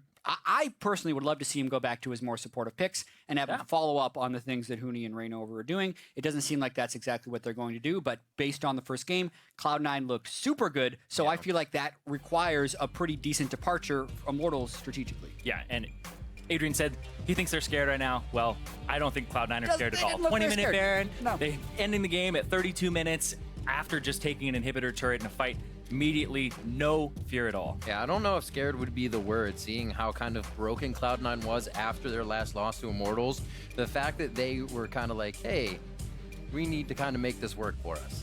And this is one thing that I like about Cloud9 in the pick and ban phase. Even when they have a decisive victory, they still change their pick and ban strategy. Remember, they gave Vladimir to Immortals in their second round of picks on the blue side. So that not only did they not force Immortals to first pick it, they kind of gave it to them later. Now they just banned Vladimir to change the landscape and make Dylan Falco adapt on the fly. Yeah, they also don't want it as a bit of a counter pick because then you have to blind pick Cassiopeia, where you may want to be blind picking something a little bit safer than that because you know that Pobelter has some counters up his sleeve.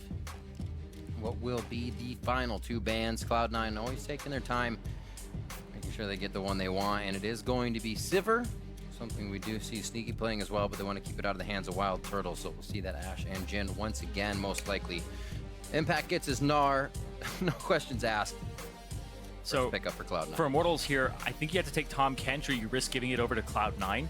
It went through the pick and ban phase. The Trundle was the other ban that ended up going down, so that might have been a support ban to make sure that they can get themselves the Tahm Kench. Not a good counter. That's exactly it. Tahm Kench and Jin. The start of some good synergy there for Immortals. Yeah, and I like that they take the Jin over the Ashe, because now Cloud9, if they go for the Ashe, you have a counter in the Tahm Kench. Like, there's good synergy between Tahm Kench and Ashe. It's a really good combination, but they're trying to kind of bait the low mobility of the Ashe and make sure that they have something to kind of counterplay it with. They're both very similar, but I still think that, WildTurtle, a little bit more comfortable on that Jin. Yeah, if you're just thinking through the rest of Cloud9's composition as well, I wonder if they want to actually change that much.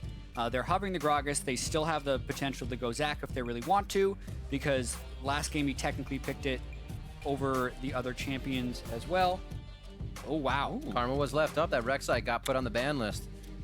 That is really surprising to me. Yep. And it's probably going to go to Smoothie, even though he has played it very little, and it's been Cloud9's most banned champion throughout the playoffs. So they're, I think, mainly doing this to deny it from Immortals and make sure that Pobelter or Adrian can't do it from a more supportive style. It will make Cloud9's composition play much differently, though. Yeah, that might be a Smoothie support, but Braum is still up. Yep. Usually you would think he would go with that for the high CC, but yeah, they saw the Tahm Kench come through. They may be thinking this is a lane we have to poke out and get an advantage there. Yeah, I think that's absolutely the case. We also get to see the Nidalee from ReignOver really going to have to try and outfarm Meteos, because that's a matchup where the Nidalee can get 20 to 30 CS up and really start taking over the jungle, even more so than a Rek'Sai would be able to. Yeah, Rek'Sai can kind of keep in tow in terms of farm speeds, whereas a Nidalee, you can usually see up 2 levels sometimes around like 9 and 11. If the Nidalee just starts invading the jungle, has so many ways to get away. I feel like that's what's going to have to happen. Immortals, again, drafting a composition with hardly any crowd control. And this is going to be a team that runs away, Cloud9. Before they locked in the Karma, I was expecting something like a Cassiopeia, an Ashe, and a Braum, but they completely changed their style. Right. This, to me, says extremely strong lanes, and that's the majority of what they care about. The Lucian Karma crushes, the Syndra, one of Jensen's strongest laners. So instead of going with the great hyperscaling team fight they had last game, they just want to win lanes now. Hit it. Yeah, it's hard to predict the style that Cloud9 is going to come out with in that next game. They all have incredibly deep champion pools, and they always play the top things. The Syndra for Jensen, this is going to be a big problem because we have seen some things played into it, like the Talia, but there hasn't really been a good counter yet. And this puts even more pressure on ReignOver to perform. Because if you can take over the jungle of Cloud9, you can neutralize or punish Cloud9's strong lanes with ganks. Because the way C9 wins is to push up those lanes and get a large advantage early. But ReignOver, and almost ReignOver alone, is the one that has to stop that. Immortals, full-on poke comp. Yeah. This is very much a composition that needs to win before 40 minutes. And C9's gone with strong lanes, so there's a lot of pressure on ReignOver this game. Exactly, and if you start getting behind as a poke composition in the laning phase, it's very hard to execute on that pattern, and Cloud9 just played against this type of poke composition with a Varus and a Nidalee yesterday. Right, exactly. We saw Ninja bringing that to the table. It's going to be a crazy one here coming into game 2. We always wondered what will come out of picks and bans, and it seems like Immortals have to switch it up for this one, or have chosen to switch it up, I should say, as they lock in for game 2. We're about to head onto the Rift as Dylan Falco and Coach Reapert head to the backstage as they have given their players the last word of confidence as they head into game. It's going to be an amazing one. Game 2 here versus Cloud9 and Immortals. As we head onto the Rift, as always, head over to Twitter, hashtag C9win, hashtag IMTwin. Tally up those votes. Give support to your teams as well. In-house here, they want to hear it. And we're going to see what they can do going into game 2. The bans switched it up a bit to allow that Karma through, to allow a bit of a composition switch for Cloud9, and now the poke comp coming through for Immortals, kind of putting that ticker on the early game. See what they can do now as we are on to the Rift for game 2.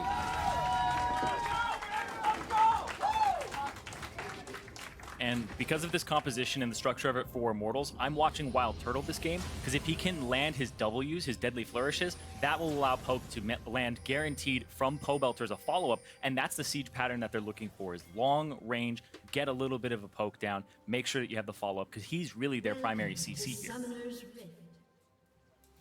And I'm also just going to talk every game about how amazing this series is. Please do. Immortals was 33-3 combined in the spring and summer split, and it was almost an afterthought of like, oh, I wonder how Immortals is going to do at Worlds. I can't wait to see them internationally. And the fact that they may not even get that opportunity is insane to me. It is, because you go into each season and you think, oh yeah, Immortals will probably almost go undefeated again. But will that happen at the end of the season? No, I don't think so. They have been more dominant in the regular season than Cloud9 was when Cloud9 exploded on the scene. And the thing is, Cloud9 carried that through to the playoffs. That's where Immortals has completely faltered, in the actual high-pressure games. Then you also look at Cloud9, and they've made it to every World Championship since the formation of their organization. That's the world we live in. One of those teams doesn't get to go to Worlds. Breaking my heart, Jatt. I know. It's going to be a sad day for someone, but a happy day for the other ones. Such is sports. That is true. And we'll go to the best team here that represents today. Right now, Cloud9 has shown strength in the beginning, but as I mentioned in the closing of Game 1, Immortals could have the same effect on Game 2. We could see a 30-minute game in their favor just as easy as Cloud9 won Game 1, and that's what makes this series so amazing. Turtle and Adrian coming to lane, but they're going to have that level 2, so they may just be able to gain back the aggression. It doesn't look like they did the Gromp. Yeah, you're right. I looked down as well as you said that, so they didn't even get it. Zirene's going to go back and check what happened, because that is an awful start to the lane for Adrian and WildTurtle, and that's going to put a very early advantage for Sneaky and Smoothie, who will basically have this shove. The next time I feel like Immortals would be able to retaliate would be level 3, so it's going to be a while of Sneaky and Smoothie being able to be shoved up. Yeah, it was warded, and then they had the Karma invade the very ranged support that allows the poke, so they had to stop the Gromp, so neither side ended up doing a camp level 1, but Immortals came a little bit chunked to the lane and had to give up pressure. All right, so good eyes. Cloud9 trying to kind of formulate something in the early game. Get under the skin of Immortals bot lane here. We saw a little bit of aggression only with the attendance of ReignOver and Meteos really last game to the bot side. It was all really mid lane but what happened around the mid lane and how they rotated. Yeah, and also notice the ward that Sneaky was able to get deep in the jungle of Immortals. So when ReignOver goes over to the blue side, it alerts C9 to be a little bit more careful with the potential mid lane gank. And actually, Here comes it's going to allow Meteos to invade. ReignOver's smited early. Ooh, Meteos stole it. A Gragas invading a Nidalee. That is how you see it's a team effort when you jungle. The Nidalee can't do it by herself all the time. That ward came down. Meteos is putting pressure on ReignOver because he knows he's not performing right now. And what is going to happen to the Immortals lanes now? We know that they have winning matchups almost across the board, and their blue buff reliant jungler just got denied the first blue buff of the game. Well, you look at it, this matchup here is something Huni can work on from game 1 to game 2. Already trying to put more pressure onto Impact, but like you guys were saying, the teamwork early game, Jensen had the lane pushed up on Pobelter. No way for him to help there. Meteos and the team had that setup. Really great setup. Absolutely. 4 minutes now, 300 gold lead, just about for C9, but that's going to start the spread if this can become now a turret or a big fight. We saw last game, it was very even, and then a huge explosion of gold after the fight at 15 minutes. Yeah, Pobelter gets really low, and this isn't even level 6 here. Syndra has so much kill pressure and so much damage, but big thing is Huni had already used his teleport to get back to top lane because he has so much pressure on that lane, and Impact played it perfectly with the wave building up, chunking him out and making sure that he had to use it or else he misses a ton of experience. Yeah, and this also means that if Immortals do try to gank the bottom side, Impact's going to have the teleport advantage. He just used not to get back too. Go. He could have had the teleport advantage. Yeah, they're playing for the lanes. Come on, they're man. playing for the lanes. There. Yeah, that just does seem to be the way that they want to go, though, is play through the lane, try to get an advantage there. You were talking about it in the draft, where they have drafted winning lanes for all across the board for Cloud9. So far, keeping the CS lead in the bot, even across pretty much everything else, except for Meteos out farming ReignOver right now as he's kind of scrambling for camps, making sure Meteos isn't coming in once again. They're actually right next to each other, and Meteos will be sneaking a peek. He's got a level advantage on him right now. ReignOver would need something crazy to get What back is on this timing? He snuck up on this. If they can wait for Pobelter to recall as well, they could maybe even kill him. Oh, he's going to try to smite it away. Oh, never mind, he doesn't have it. One of them Yeah, they don't have smite. it. So what are you doing here, Meteos? Make up your mind. He's putting pressure on a Pobelter. Whoa! Wait a minute! This was planned out forever! Why did Pobelter stay? Exhaust is down as well, so they can do a repeat. He only has flash there, and he's not even 6. Immortals never knew Meteos was there. Meteos was thinking about the mid lane the whole time. He didn't care about ReignOver. The real prize was in the mid lane. Pobelter doesn't even get to flash. And he pushed ReignOver off to the right side, and it looked like Pobelter was still just hanging around, sees the Gragas come up at that point. And, oh man, because the barrel was thrown at the wolf camp, they should have been alerted then that Pobelter does have to leave. Right. Those are the few moments you have to say, I'm going to be able to flash out of this. But maybe they just didn't expect Meteos to go level 5 under the turret. Pobelter had to abandon right there. Yeah. Doesn't flash in time. Gets chain stun. Easy kill with the Thunderlords, and his exhaust is down. That's killer. And this is pre-turret changes as well, because on the live patch, the turret will acquire you even if the target is outside of its range. Right. You are in its range. So they were able to make it out nice and clean. Bot lane still getting pushed in. Impact trying to make just that here in the top side as he sweeps Huni out. No worries. They're cleaning waves very nicely on that top side. I can't wait to see what they both bring to the table now that they are level 6. They want to dive turtle. Yes. And Adrian's super low coming too. back. It's almost looking even more nice to dive in there. Maybe he's adding the bait. Thick skin and the chomper up. Devour, I should say. Huni, parallel convergence falls behind him. He'll be able to just get out of this one as he farms it out. As a jungler, you could visit pretty much any lane on Immortals and have a good time. And pressure on the bottom side, maybe you'll be able to get that turret. Top side, you're chunking him out constantly. He's going to have to ult backwards. And in the mid lane, you already got the exhaust down and you have a Syndra. Yeah. Things are looking pretty good for C9. Yes. So far. What? Return to the scene of the crime. He's got a ward inside. Can't quite steal. He's just helping him out now. You do not want to help Nidalee creep faster. ReignOver's been keeping up on farm, even though he's getting pushed around. Like we said, can't really be helping his lanes right now as he's trying to keep up. Understands Meteos is creating that pressure, and he's got to almost replicate it. Yeah, and I also do want to point out that like the Nidalee versus Gragas matchup is not an even matchup CS-wise. When you see a Gragas that's equal CS to the Nidalee, that means the Gragas is dominating. Like, if Nidalee, you pick Nidalee to be 15 to 20 CS up on the enemy jungler, and that just hasn't happened this game, thanks to Blue Denial and thanks to the ganks. Yeah, and you think about what this is actually buying them. It's buying Nidalee not ending up doing scuttle crabs and having control of those parts. But hold on here. Keep him slowed. Body block. Continue. Yeah, just a lot of trade. Yeah, you don't get scuttle crab control from the Nidalee, and the Nidalee is forced onto her side of the jungle, where you look at C9's jungle, there are no wards anywhere in their jungle, and Meteos constantly smites his own wolves to make sure that nobody's coming in on that top side. He's just trying to keep track of ReignOver, whether he's the one walking into him and saying, here's ReignOver, or having the Spirit kind of warn everybody else that he's there.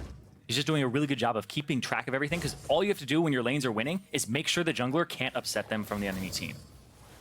Yeah, well, we do see Immortals moving towards Drake right here, and this could actually be a decent-sized fight. Like, this, to me, is a little bit greedy for Immortals. Gragas isn't there. They're timing this with the blue handoff, but they are a little bit behind, and C9 might try and collapse here. 1100. That's huge. Going to be hitting up that dragon. Meteos is out. Immortals don't even get a chance. Yep, Meteos wasn't even close. If they had actually just kept on it, and maybe Pobelter was a little bit in a better position there, but he can't. There's just so much kill pressure on him. It's such a loss of pressure to attempt Dragon like that, and then to be pushed off without the enemy jungler even showing. Yeah. Just will keep Meteos ahead of ReignOver in pace. And you even just look at the bottom lane CS, WildTurtle on this Jhin is being bullied out with the Tahm Kench, which is such a high priority pick for both. But the Karma went through, and Smoothie's applying pressure alongside Sneaky in this winning matchup. And this is not the type of decision-making we saw from Immortals in the regular season. Immortals had zero hesitation and always followed through on their plays. This was an example of if they would have had the confidence from the regular season, they actually just get the Cloud Drake and walk away. TP, right? They could have even TP'd in, exactly. There used to be a meme like put a ward down at level 2 and Huni's going to TP to it. There were so many opportunities to try something in that play, and they actually back off. So if anyone is scared, it's actually Immortals right now.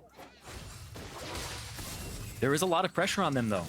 You think about what comes with being such a dominant team and then falling short 2 times in a row, and now having your back up against the wall against a team that already beat you to see if you even qualify for a top 3 team for North America? The Immortals have been thinking about this for a very long time. This has been their goal.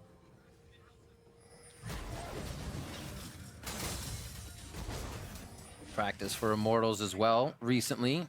Wasn't the same for Cloud9. Cloud9 was able to play through these matches, had a bit more stage, kind of warm up, if you will. Here we go. There's the teleport. Able to test some things. Let's see if they're tested here. Sneaky gets the Mantra Shield out, and he gets killed right away. No chance there. And this is where Immortals starts to act on their own plays, not waiting for something from Cloud9. Yeah, and that was actually just a really smart play and a poor play by C9. Meteos and Jensen both showed top side, both clearing a pink ward. You do not need to invest both people on that pink ward. So as soon as they saw that, Sneaky and Smoothie were in gank range. Everyone piles down bottom lane. They get the kills and probably the turret. Oh, turning it around. Here comes the TP on the bottom side, and here comes Jensen from the top. At most, it's a 4v3, though. Nars wearing off here. They might just be able to turn on Impact. He gets the ultimate off right before he goes mini. They're into Adrian. Thick skin's used. Jensen trying to keep alive. He's got ReignOver in turret range, and that's going to push him off. Impact will finally go down here as they trade 1 for 1. But you got to remember, C9 just lost 2. They still save the turret, though. That's the big thing for Cloud9, is they keep themselves with a little bit of a gold lead, and those advantages stay intact instead of the game snowballing away from them. Yeah, still an incredibly bold call by C9. Like, when Impact teleports in there, the best situation is they have 3 against 4 of Immortals, even though Immortals doesn't hold their ultimates, and it almost goes completely wrong. Jensen got out of that fight with a pretty low amount of health. But like Zirene said, they keep the turret, and even though they made that poor play in the bottom lane, keeping Sneaky and Smoothie out, they're able to salvage it with this 1 for 1. Yeah, I think ReignOver misses all the spears he ends up throwing during this fight here. And it just seems like there's a lot of pressure on him. The first one is dodged out. Then this one comes through, and beautiful from Impact. Doesn't get the wall up follow-up. He really wants that, though. And then next spear from ReignOver ends up missing as well. Yeah. And then he has to get out of there. He doesn't get a hunted target there to try and blow up. But luckily, they're able to turn it around onto Impact with a good Deadly Flourish from WildTurtle to get the root. Or sorry, the Pobelter ultimate Chain of Corruption is what landed. A lot of long-range CC from these AD carries. Well, that's exactly what we said Immortals needed to do in their poke composition and start to get this little lead. That timer is on them to continue to stay even and even a little bit ahead of their opponents, Cloud9, in this game. Right now, down 2K, but still looking like they can put up a fight as Cloud9 grabs that Cloud Drake. And Immortals actually had like a very ideal skirmish for this bottom lane where you saw they traded a little bit, WildTurtle backed up, used the curtain call, then Adrian had the Abyssal Voyage and delivered somebody into that front line. So WildTurtle is slowing the target, the Abyssal Voyage is right on top of them. You really can't get away from an Italy at that point. And the TP on top of it was kind of a little extra, but still, that's what you want to do is have WildTurtle as the firing squad that starts the fight, and then you have Adrian deliver somebody right in. See what ReignOver can start to do for himself. He's been pushed back into really his own jungle. This is the first time we've seen him kind of encroaching on Meteos. Doesn't look like he'll find too much, but the vision will give him enough to start acting on things. Sweep out from Meteos, and it looks like they are going to just pass each other without any fight. Yeah, ReignOver finally a full level up. Check the experience. So the whole level up now, and then Italy just slingshots back. So that early game, a little bit over it now with that 1 kill and 2 assists to his name. But also, the Merc treads on Italy to make sure he doesn't get completely CC'd to death by Cloud9, because they have a lot. 32 on that call for Sneaky. Already has his Youmu's finished, so he's going to get a little bit more rich. Yeah, 77 on WildTurtle, though, and he's already 40 CS down. I picked that up pretty late. A lot of big lane discrepancies as well. Not just WildTurtle, but Pobelter down a bunch to Jensen. Blue buff is basically property of C9 now. Oh, we also forgot to mention it's the first turret that went down for Cloud9 on the bottom side of the map after a push. Yeah, that all stems from them being able to defend that turret earlier and also having priority in that lane for the majority of the early game. Now they get wards in ReignOver's jungle, which is kind of limit his ability to power farm. So the early game advantage you'd hope to get from Italy. He is levels above on Meteos, so to his credit, he's kept his experience up. He's got to make his impact felt now, though. Well, that's a good Ooh, that was really good. And you can see he's the same level as the mid laner here, so ReignOver on that Italy just farming up, 2 levels up, 9 to 11. Cloud9 trying to do a little bit of work there. Meteos threw his pink ward in. You can see 3 more for C9 here. The confidence is building for those pink wards to be moved up, and the confidence of being able to protect them as well. Pushing back a bit as Immortals get a little free time during Jensen's back here. It calls Sneaky and Smoothie up towards the mid lane as they continue a 40 CS lead over the bot lane right now. On the laning phase is attempting to be moved away from for Immortals. They're trying to set up seed. This is what you want to do with Varus and Italy Jhin. You just want to poke. C9 doesn't actually have sustain, so they can't get trapped in siege situations, even with a 2,000 gold lead. If Immortals tries to group up, C9 needs to fight. Immortals pinging behind them. They're saying known wards are here. Look for a teleport that is up for impact. They're being very conscious of what can happen around them here. They can easily be pinched in. Looks like they'll go bot lane for a surefire on that turret. Yeah, they already got it pretty low. They're just trying to finish the job, but Impact looks like he wants to finish the job. Huni had ulted back to lane. The Frozen Mallet had been completed. That is Nar's strongest time in lane. And that's solo kill number, I don't know, 100 of the playoffs for Impact. It seems to happen every series. Honestly, absolutely incredible performance. This Gnar is something that, you know, maybe it has to be banned away from Impact because it's just such a powerful champion in his hands, and it has so many different play styles. He can play at the tank, he can play at lane dominant, but look here, caught out bottom. Very surprised Meteos didn't actually decide to ult back Adrian and Turtle, because he would have gotten 2 for 1 even though he doesn't do the damage to Turtle, and they actually allow Immortals to get away from that one. Depending on that time for Dragon, maybe look to keep the ults up or actually fire down this mid lane. Looks like a little bit of a wave there for him, and they are going to sweep it out. Rush Pobelter. Oh, sneeze on it. That's why. They did it. And they get an ultimate that was kind of randomly used. Yeah, they're getting a lot here. Like Huni's flash and still dying, his teleport to get back to lane, just now, and just making sure that that ultimate from Pobelter is just another thing on top where it looks like a little bit of a mistake or something that was forced from Immortals. And every little chip like that makes it more difficult for Immortals to pull something back, because if they consistently burn these key cooldowns, they can never have a comeback fight from 100%. Yeah, you think about yesterday when Impact was dueling Seraph over and over again, and he would use the Slice slicing Maelstrom in those fights. The very next fight didn't have it. It could have been one that turned it around. And so you're thinking, okay, is that flash going to mean something in a minute? Is that TP? Because it's an unanswerable play on the table for Impact. Yeah, and that's kind of what we talk about when we talk about lane pressure or being under pressure when you're getting pushed in by the other team, because you're constantly having other things that stop you from doing what you want to do. Like a lot of League of Legends is about setting up the next aggressive play and executing the next play, and then you kind of build on your advantage. But if the other team is constantly making you burn these little things, you can never actually set up that play. And if you do set it up, you're unfortunately knowing you are behind, and You don't have the stuff. your conditions get even more tight. You're like, this has to hit. Now we only have this CC. Yeah, whether you're it- really only giving yourself bad conditions. Yeah, whether it's a cooldown or a summoner spell, or even a minion wave where, hey guys, I can't join you. I have a minion wave here that I have to farm or I get super far behind. And look at this. Collapsing Impact has Mega Gnar. It's like C9 and Smoothie and Sneaky just That's pop not out the of right way to nowhere. Huni's gonna get locked down. Sneaky picks one up for himself as Immortals scatter in all different directions. Pobelter trying to clean up a bit in mid, so they slow things down. That's gonna even out though, and C9 may just put pressure on this second tier turret or ward up for that Baron pressure coming up in 2 minutes. Yeah, looks like Mountain Drake is their preferred mode of transport. Not a bad choice. Huni's got no teleport, everyone on Immortals is back, and they might even be able to accumulate top lane pressure while going for the Mountain Drake, so that's not going to help Immortals one bit. Yep, that TP comes in handy for the pressure. You can't go and answer at that Drake at all. And especially with Huni down. And C9 are just getting advantage after advantage right now. It's only a 2,000 gold lead, or a 1.5k, but still, they have ways to just blow this game wide open with the lanes that they've had, and they've been winning pretty handily here. And they're just playing really well. Yeah. Even in the first game when they didn't necessarily pick for super strong lanes, they still picked for pretty good lanes, and they were winning their solo lanes by wide margins. Here, Jensen and Meteos were able to get a very early solo kill. Their one mistake, in my opinion, in this game was Sneaky and Smoothie showing far up in the bottom lane while they had their mid laner and jungler clearing a pink ward on the other side of the map. That was punished. But aside from that, Cloud9 has been consistently the aggressor, and they're stopping Immortals from setting up their siege so many times. And here, Immortals is trying again. Let's see if C9 can stop him one more time. Impact hovering. His teleport's ready, so he says, I can create more pressure in the bot lane. I'll call you to that.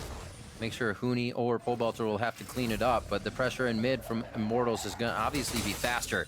How does the fight happen, though? There are 2 wards on the shoulders behind Immortal for Impact to teleport to if this were to happen. Yeah, it's a little difficult to siege as well because they have so much catch out too. If you end up eating a stun from Syndra, you have to get eaten by Adrian, and also the cast backwards from Meteos was used. So now a little bit of a free reign here. Yeah, it's pretty dangerous, actually, that C9 was holding with 3 people while Sneaky was off in a side lane, but Immortals only gets a small chip of the turret.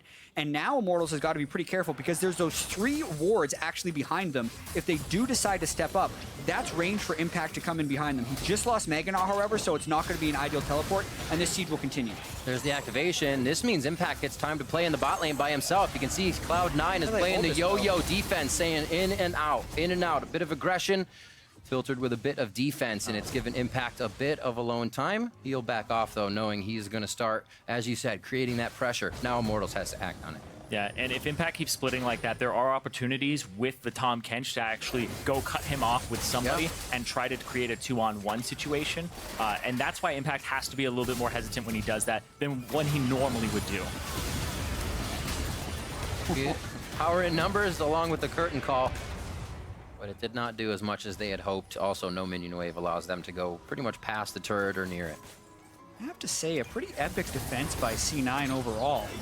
Immortals spent a good amount of time trying to siege down that turret and only got about 40% of its health during the 3 or 4 waves they were sieging, and that was when Cloud9 was holding with fewer numbers than Immortals was pushing in the mid lane. So that actually means that C9 gets an overall map pressure advantage off of that series of plays. Yeah, it's difficult to siege against a Syndra that has been winning the lane, and you have 280 carries because everybody is just a really good target for her, including the Nidalee jungle that she can just blow up. If you get stunned, you have her in a bad spot, and they're going to get this top turret off a great rotation from a slow pushing minion wave.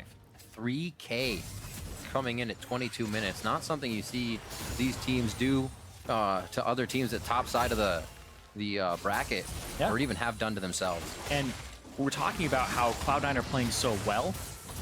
there's been a debate of who should go to Worlds. This is the game to settle that debate, and if Cloud9 are looking this convincing and they keep pressuring like this and they keep this up throughout the series, then they will silence that debate, and Cloud9 is definitely the 3rd seed from North America if they're able to close it out, and it keeps looking like this. Consistent play is a very hard thing to keep up, and that's what's going to be the goal here in this. There's still more games for Immortals, and definitely a lot of experience behind those players that they can bring out. And the poke composition this game, it looks like that will be ever so, or even more harder as the game goes on. And we saw just there, Ghostblade gets used early. It draws the ultimate out from Pobelter. Diminishes the threat from Immortal Siege for a little bit. But they're in this situation again where they'd have to hold in the mid lane. Impact is getting close to Meganar. The rest of C9, though, isn't quite in range to get a fight. Impact sees an opportunity. Jensen is so good at dodging skill shots. That is consistently one of his best skills. That could have been real trouble for Jensen. Those shots could have landed. It even made Impact move up a little bit towards Turtle. And you can see that kind of what tells you the lack of crowd control over there. Usually Syndra is picked for the lack of the reason that she can get out of crowd control. She doesn't have a lot of ways to leave the lane, but Jensen's up in the face of Immortals here saying, that's fine, I'll dodge your CC. And he is not even worried about it. So you can see how confident they are in their play. 24 minutes.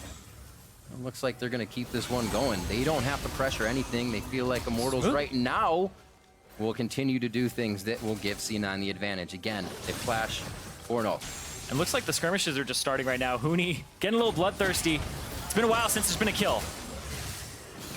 Yeah, and they've spent so long in the mid lane, but now they're kind of trying to just get the other waves going so they're not losing out on too much farm. The game has definitely become a little strange, as Immortals has had these half-committed sieges in the mid lane, but they've never actually had a Varus ultimate up at the time of a siege, so nothing has really happened, especially because C9 has been prioritizing the side waves and trying to hold with as few people as possible instead of trying to flank in for a big team fight. And the gold lead has just been rather stagnant ever since that top turret, and gigantic wave coming in for Impact, and these CS advantages are still in the lanes for Cloud9. They've created a large advantage that this poke composition, it's still struggling. There's enough damage from the Syndra to actually blow somebody up, and you can't really get that close either because of Meteos, and Impact is now becoming a force to be reckoned with. And the question for Immortals also has to be who gets the farm, because when you're doing extended sieges like this, it's Pobelter and WildTurtle. One of them is going to get naturally starved.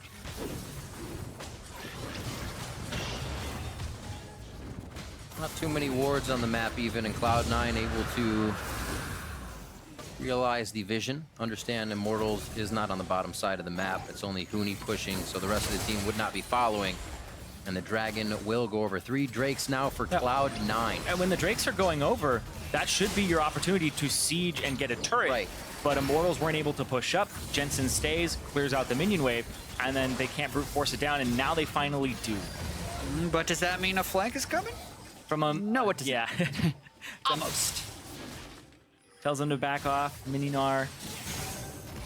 Kind of imposing, but Huni now invading the jungle.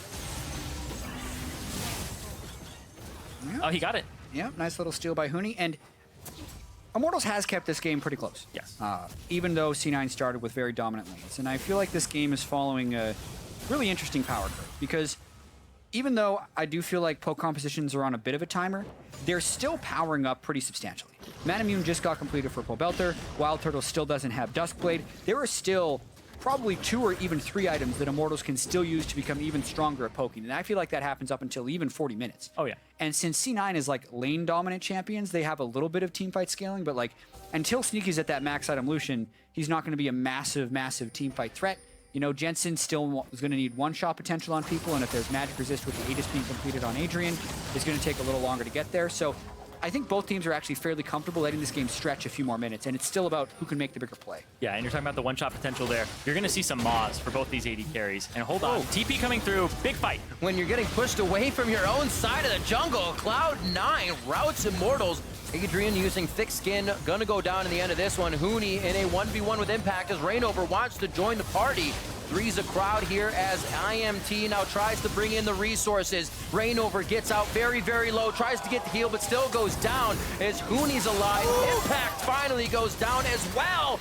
Jensen trying to get the damage down, but he cannot finish it off himself. What a scattered fight. For all the sieging and all the strategy we had in this game beforehand, it turns because there's a couple people that are where they shouldn't be in the top lane, and C9 just sends everybody up there. And Meteos just chased WildTurtle all the way down top side of the map. And Immortals, are they going to continue to try and poke? This isn't a 50-50. It's going to have to be straight damage. Meteos is going to be able to smite through this one. They could easily kill him on this. It's down to 5. He gets the smite. And he gets out with his life as well. And Cloud9, when they see this window to take an advantage, they are not going to hesitate to take it right now. And think about this team when Spring Split started. It's like, where are the Baron calls? High's not on the team. Where's the shot caller? Reaper has turned this team into a team that gels very well. They all know what they need to be doing. As some of them have said before, they've been headless chickens beforehand. But now, this Cloud9 is a force to be reckoned with. I've said it already. Poor WildTurtle. You can't do anything on that. You cannot run with Gragas. He was just way away from his team. Item spikes as well around the table for Cloud9. The Guardian Angel is there for Meteos, picking up his own kills we just saw on WildTurtle and putting a little bit more money in the bank. Again, Impact coming in with this build. Finally onto defense, but doesn't feel like it's the Guardian Angel this round. Going for the Randwood. Yeah, the Randwoods is good. Since there's 2 physical damage poke champions, he's going to need to stack up his armor. Sneaky also going for what looks like a Bloodthirster as his next item, which I think is pretty important for sustain and a little bit of poke immunity. C9 looking towards victory now that they've been able to grab that Baron. How well can they push these lanes? Immortals might struggle to keep these lanes at bay. Yeah, you think about their wave clear, it's kind of a fall-off damage Q from Pobelter, but he wants to use that to poke. If you're using it to clear these minion waves, you aren't using it for that purpose. And it's kind of difficult to actually kill those minions when they're Baron buffed up with that ability. Yeah. Piercing Arrow is not going to be quite enough. And Huni's lucky that Impact doesn't have Baron buff on him. Also, be even more pressure in this top side, and the split push would be, honestly, maybe resulting in a turret sooner.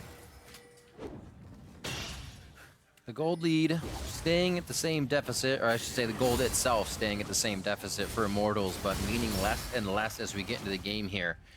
The composition for Immortals, however, getting much more dangerous into this late game, already getting pushed back to their turrets. Cloud9 is pretty much able to work the outer ring here on the second tier. Huni's going to get a little bit of trouble for his time. Bot lane isn't going to be much of a fight, but it looks like Cloud9 can get pokes on these turrets and take them without a fight each time. They're going to keep going back and forth between mid and bot. They can't clear these waves fast enough with a Baron buff, so they get the inside track on mid, and look at that.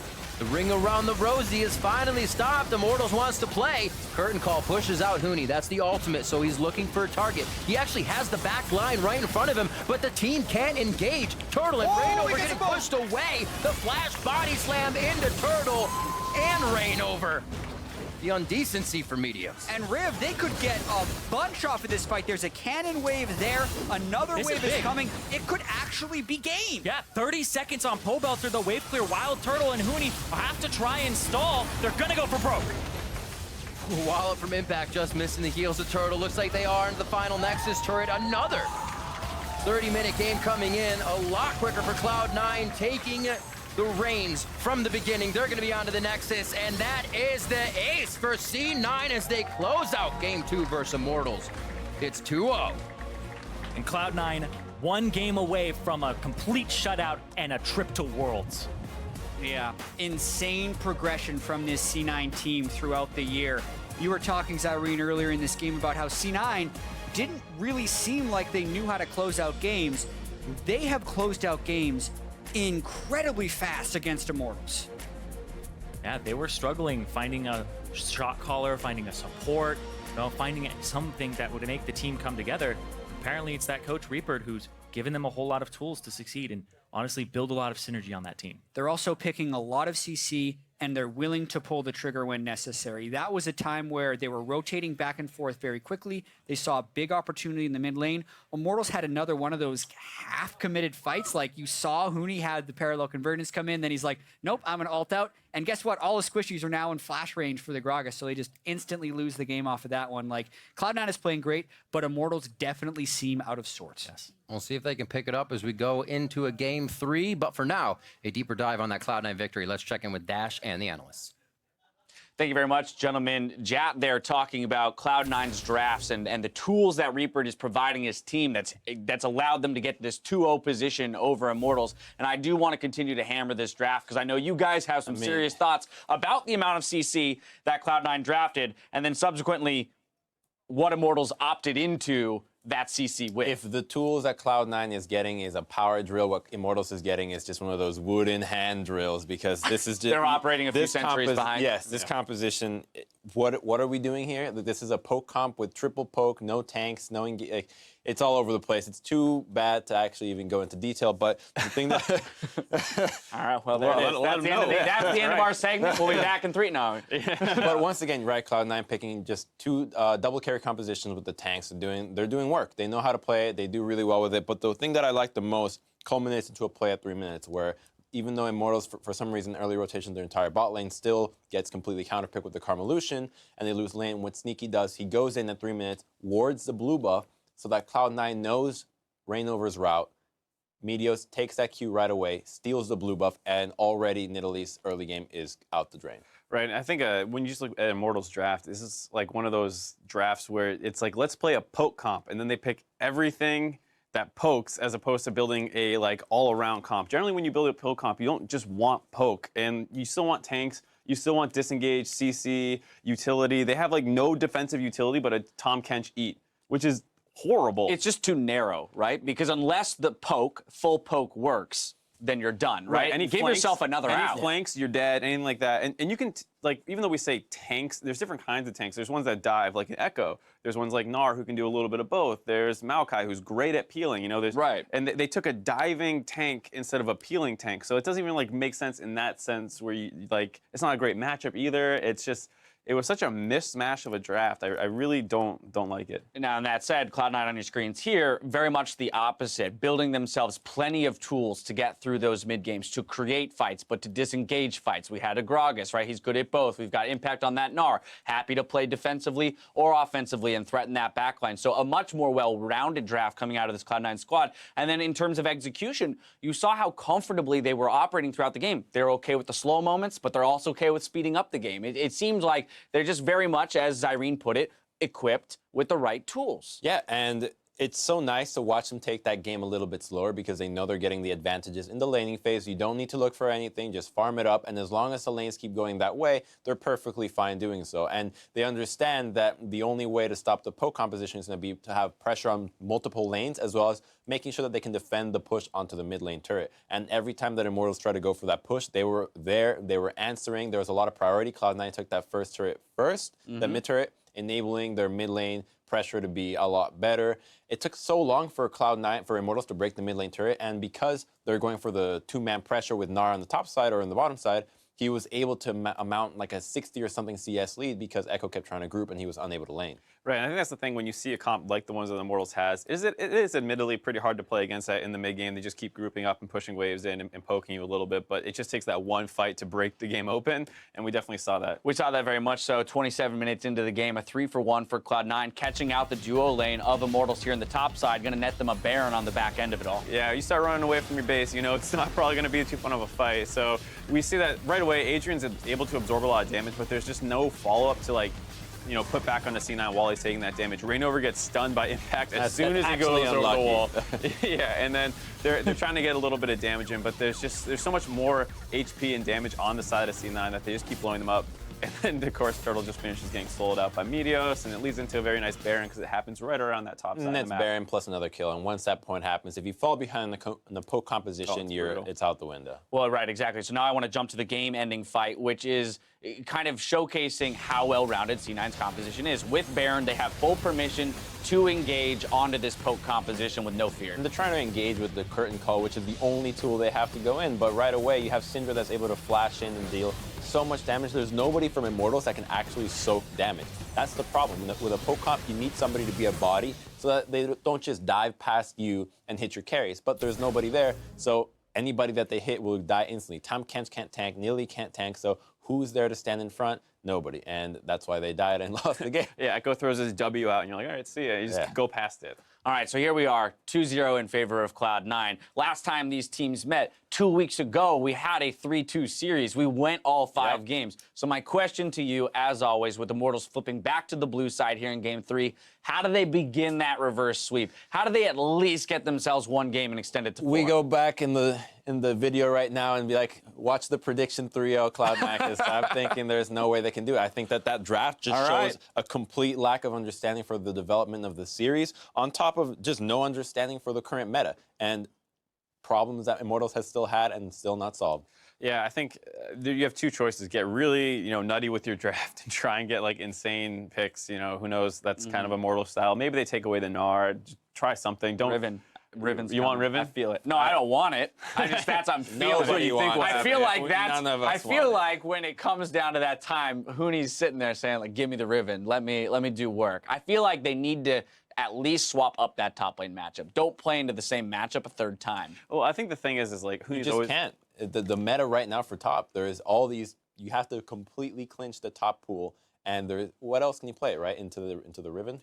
Yeah, I mean, I'm not exactly sure, but I think Huni is the star of the team. He's opted into the Gnar Echo matchup, which is admittedly slightly Gnar favored, and I think, just get him out, try and get him on a playmaker. Maybe he snowballs a game for you, something like that. I mean, what I'm getting here is that it's not going to be easy. Either way, they're going to have to come up with something very, very serious or seriously different rather than what the more realistic approach, I'd say, would be try to tackle something that they've done before, and not to kind of make a new meta right now, but just pick what worked for them in the past. You have the full-on, the Soraka, the healers in the bottom lane, and you have some CC from the jungle, some CC from mid lane, which was one of the things that we saw Pobelter do a lot. He plays Lissandra, he can play the Syndra, right? We see Huni or Vladimir again, and Huni has Lissandra. He does have characters that can play with a lot of CC, like the Gnar as well. They'll most likely get blue side one more time. So going back to their old roots, particularly in the bot lane picks, will do better. Some kind of all-in comp, I think, is what it is. Just, Lissandra, Vlad, you get the Nidalee too, why not? Right. Yeah, well, we'll see if they can find themselves. We're headed to a break, but Cloud9 are just 1 win away from a trip to the World Championship. Stick around to see if they close it out or if Immortals will extend this series. We'll be right back.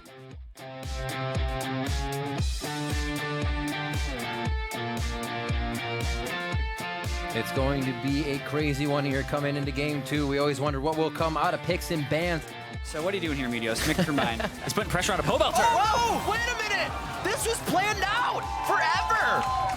Why did Pobelter stay? Exhaust is down his... Curtain call pushes out Huni. That's the ultimate, so he's looking for a target. He actually has the back line right in front of him, but the team can't engage. Turtle and ReignOver getting pushed away. The flash body slam into Turtle and ReignOver. Ace for C9 as they close out Game 2 versus Immortals.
bound only by frozen memories.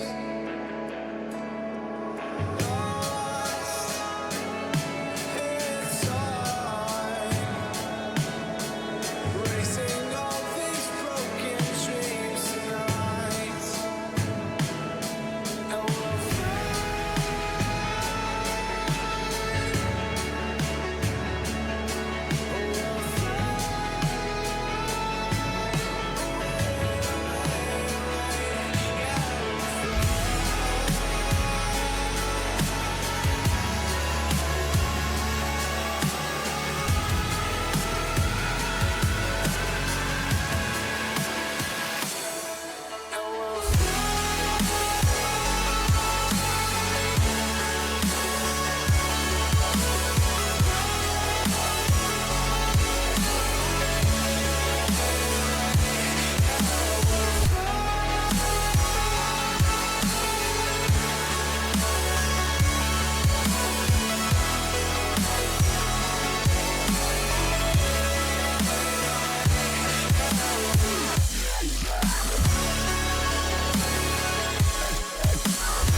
winning this gauntlet would mean a lot because I took a break for around a year or so, and coming back and making it to the finals in NA was really cool for me. It was kind of disappointing that we couldn't win, but not my first time losing to TSM in the finals. But every year that I've played, I've been able to make it to Worlds, and Cloud9 as an organization's made it every year as well. So we really don't want this to be the year that we don't make Worlds, but it is a really hard path to get there. We've got to beat Immortals, so it would mean a ton if we made it, but, you know, I think Immortals want it just as much, so it'll be tough. It's really important for Meteos to try to keep his legacy and Cloud9's legacy alive. But then on the other side, he talks about how much Immortals wants it. They're trying to avoid having the legacy as being the team that can never win when it matters. It's going to be an intense third match here and a possible game point. Welcome back, everyone. Immortals had a bit more fight in them for game 2, as we saw, but Cloud9 is really showing their strengths here in this series with another decisive win, and it seems to also be starting from champion select. Yeah, they're showing their strengths, but their strengths are all over the board. It's champion select with a good draft. They know how to play their champions, and they are always playing towards their win conditions, and they are all individually performing well today. Yeah, and I love the draft too because they're mixing it up from game to game. They're never allowing Immortals to find their footing. A lot of times, it's good to lose a draft so you can make adjustments, but if Cloud9 makes massive adjustments after victory, it constantly puts Immortals on the back foot, not only in the draft phase, but in the game itself. Yeah, and you go back to their semifinal series, the unique champions over those 5 games that Cloud9 had banned were just 5, and Immortals had banned 10. So Cloud9 are like, these are the champions we're banning against you, so you can't have them. We know they're high priority. Immortals started to flounder and were grasping at straws, trying to figure out what they need to do with their backs against the wall. See how they handle pressure here. And does Huni take Gnar? Do they first pick on that Gnar? Obviously, the jungle is still going to be a big pickup for them. ReignOver, we haven't seen him performing too well, though. So what does the priority become here? Because that's 2 matchups that Impact was able to dominate. Yeah, what I find interesting here is that they've banned away the Cassiopeia, so I feel like we're less likely to have Vladimir go through. And it also puts a weird priority on the Rex side as well. So Reaper has to make a really interesting decision here, and it's actually the Gnar that he ends up banning away, which is a little peculiar just because there are kind of 3 big champions that could go through it, the Vladimir, Gnar, and the Rek'Sai. Yeah, also Echo jumps up in priority, and then Shen is up there too now. So there's a couple top lane champions left in that pool. I could absolutely see C9 taking Shen top and Trundle support in this game, depending on the first pick. And they don't have to necessarily take those right away because Shen's not a champion Huni will play. But that could be a very good matchup for C9. And then the other question is, do they take Vladimir? Because they don't have the Cassiopeia to play against it. Yeah, and then Malzahar is kind of the next thing in the tier list that people have been counter-picking with, but it still hasn't been that incredibly great counter because the QSS for some Vladimirs comes out even second item. Right, Karma is still available here. She went through. Sivir continues to get banned out as well with that Jhin this game. So a few other things to be left up here. Cloud9 deciding on what this next pick will be. Could easily just throw a support in there and not show too much. Could be Echo, unless it's Hana. Echo Tom Kench may be the way to go. Yeah, that's here. true. Kench is still left up as well. Along with that Ashe on the board, we've seen Turtle playing it a few times. I really want to see what Reaper does here, because if I was in his shoes, I would have banned the Vladimir, because then they can pick the Rek'Sai and you can get the Nara. But here they've kind of taken away their best top lane champion, or the champion they've had the most success with. Yeah, and Okay. oh, yep, there they go. Nice prediction. Well, they seem to want to group them together, especially in the draft phase, because they don't want Trundle to be able to go on the other side and shred Shen in the late game, so they lock them both down right away. But that also leaves Vladimir up for Immortals. Yeah, and it's interesting too, because there's those 380 carries that you consider the top. They've left only one of them up here for Immortals, so Sneaky's going to have to dig a little bit deeper than that, those top 3 utility if they take the Ashe away here and the Vladimir. Yeah, Jhin and Sivir banned. The Ashe seems like the natural pick, but then Sneaky also had a lot of success on Lucian. Yeah. WildTurtle's been pretty good at Ezreal. You can even play Twitch with the Shen composition. Yeah, I definitely like the fact that Immortals has decided to change their ban phase pretty drastically, because it's creating a much different environment for this draft. Cloud9's pretty much been able to kind of easily think through these games, knowing they had the upper hand, especially in Game 2 against that poke comp. Now, I believe you are right. Going to have to consider a few more things with the priority and where Rush is, or ReignOver is with his Void Rush, where that arrow is coming from. And if Pobelter can go off on the Vladimir, they're making teams we've seen Immortals explode with, but they have not been able to get any of their footing in these games so far. Cloud9 trying to round out a composition that would do so. They have the Kench ability as well. That Ashe has been picked up, so they might be able to counter that lockout. I think around this... No, you have the Trump. Yeah, it's the Gragas. As I get ahead of myself. I would assume it's the Gragas and then 80 carry Lucian most likely, but Ezreal is still up there in terms of tier list. Yep. Maybe they want to keep their mobility high. The Lucian was so successful last game. Interesting how Sneaky wants to go Ezreal here. Probably maybe just to have a little bit more dodging of the Ashe arrows. Now what does Immortals do with the closing picks? Oh, there it is. There it is. The Yasuo Let's is go. locked in. Actually looked this up just before the game. And one of the last ones we've seen Immortals play, I'm sorry, Huni playing Yasuo was against Cloud9 when he was on Fnatic. Yeah, in Worlds, and that was against Balls' Darius. That's the throwback right there. So we're going to run it back here now against Impact. I don't think they won that game either. No. Led to a Darius pentakill. Yeah, that was Darius.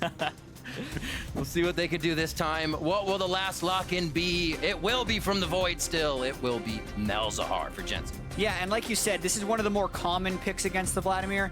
In laning phase, specifically, the Vladimir usually gets advantages, but the Malzahar still has some great team fighting later in the game, because you can kind of neutralize the Vladimir from that sense. Immortals, though, have a whole bunch of damage from their solo lanes this time, and they have a tank line still, which is really important. Also, a lot of times, Yasuo is a tank. Exactly. So that's that's the new world we live in. I want to see what build he actually goes for, because we know Huni is the damage dealing guy. Is it still that Phantom Dancer and that crit build with an IE, or is he going with the Frozen Force and the Trinity Mallet type build? Frozen Force build. Frozen Force. Yeah, let's do it. I've heard it both ways. We saw Huni taking a moment to himself there on camera during the picks and bans, eyes closed, getting that concentration in. Well, we know why now. A lot of pressure put on him in the top lane with this Yasuo pick, as it is and could be game point for Immortals. Make sure you keep those votes coming and updated on Twitter by using the hashtag IMTWin or the hashtag C9Win, and let us know your picks to take the victory. Immortals are doing what they can here to pull out a composition that will wow, surprise, and shock and awe Cloud9 here so they can keep this series alive. And this looks like an Immortals composition that you would expect coming into it. This feels like more of their style. High damage laners, nothing in the top lane that would be something low and tanky. And I feel like banning away those top lane champions and putting pressure on it and changing up your ban phase, like you said, Jatt, has led to Immortals in a more comfortable spot in this game 3. Yeah. It's really interesting how the double marksman ban here led them to be able to get... They still get the marksman they wanted later in the draft. They still get the first pick Rek'Sai. Really, all that Cloud9 got out of all the power picks that fell through the draft is they get a Shen and a Gragas, things that didn't even necessarily seem like power picks to them in previous games. So normally very complimentary of Reaper's first 2 drafts. This one, while it could still work because they're tanks with a damage-dealing core of Malzahar and Ezreal, still the same theme of a team composition, seems like they gave a lot over to Immortals. Yeah, and you're talking about the 3 tanks with 2 damage dealers. It's not even a crit 80 carry. A little bit on the lower side with more poke. in team fights. So you have to think about this Vladimir. If Pobelter gets off the ground, how difficult is it going to be to actually kill him? And on top of that, there's a wind wall that will supplement that and stop him from going down from those ranged attacks. You have to make your damage matter if you are Cloud9. That's not how a sword comes out of a sheath. Just out of the side of it. What do you know, Riv? Didn't you just see it? Clearly he can do it. It's job. I just learn something every day. Yeah. He's so fast at drawing it out. It just looks like that. We'll see how fast he is against Impact. Both will be dealing with their swords in just a few minutes. And we see the matchup in the top lane. A bit of fervor.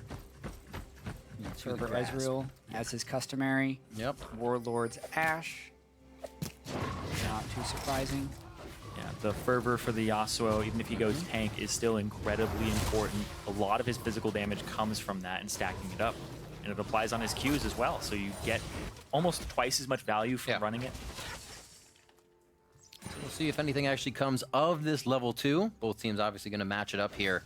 The level 6 becomes pretty big for the IMT side of the lane, especially with that Ashe Arrow. The crowd control they can create.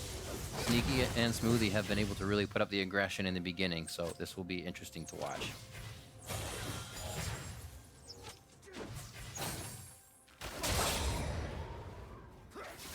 I wonder what the jungle presence will be like for the top lane as well.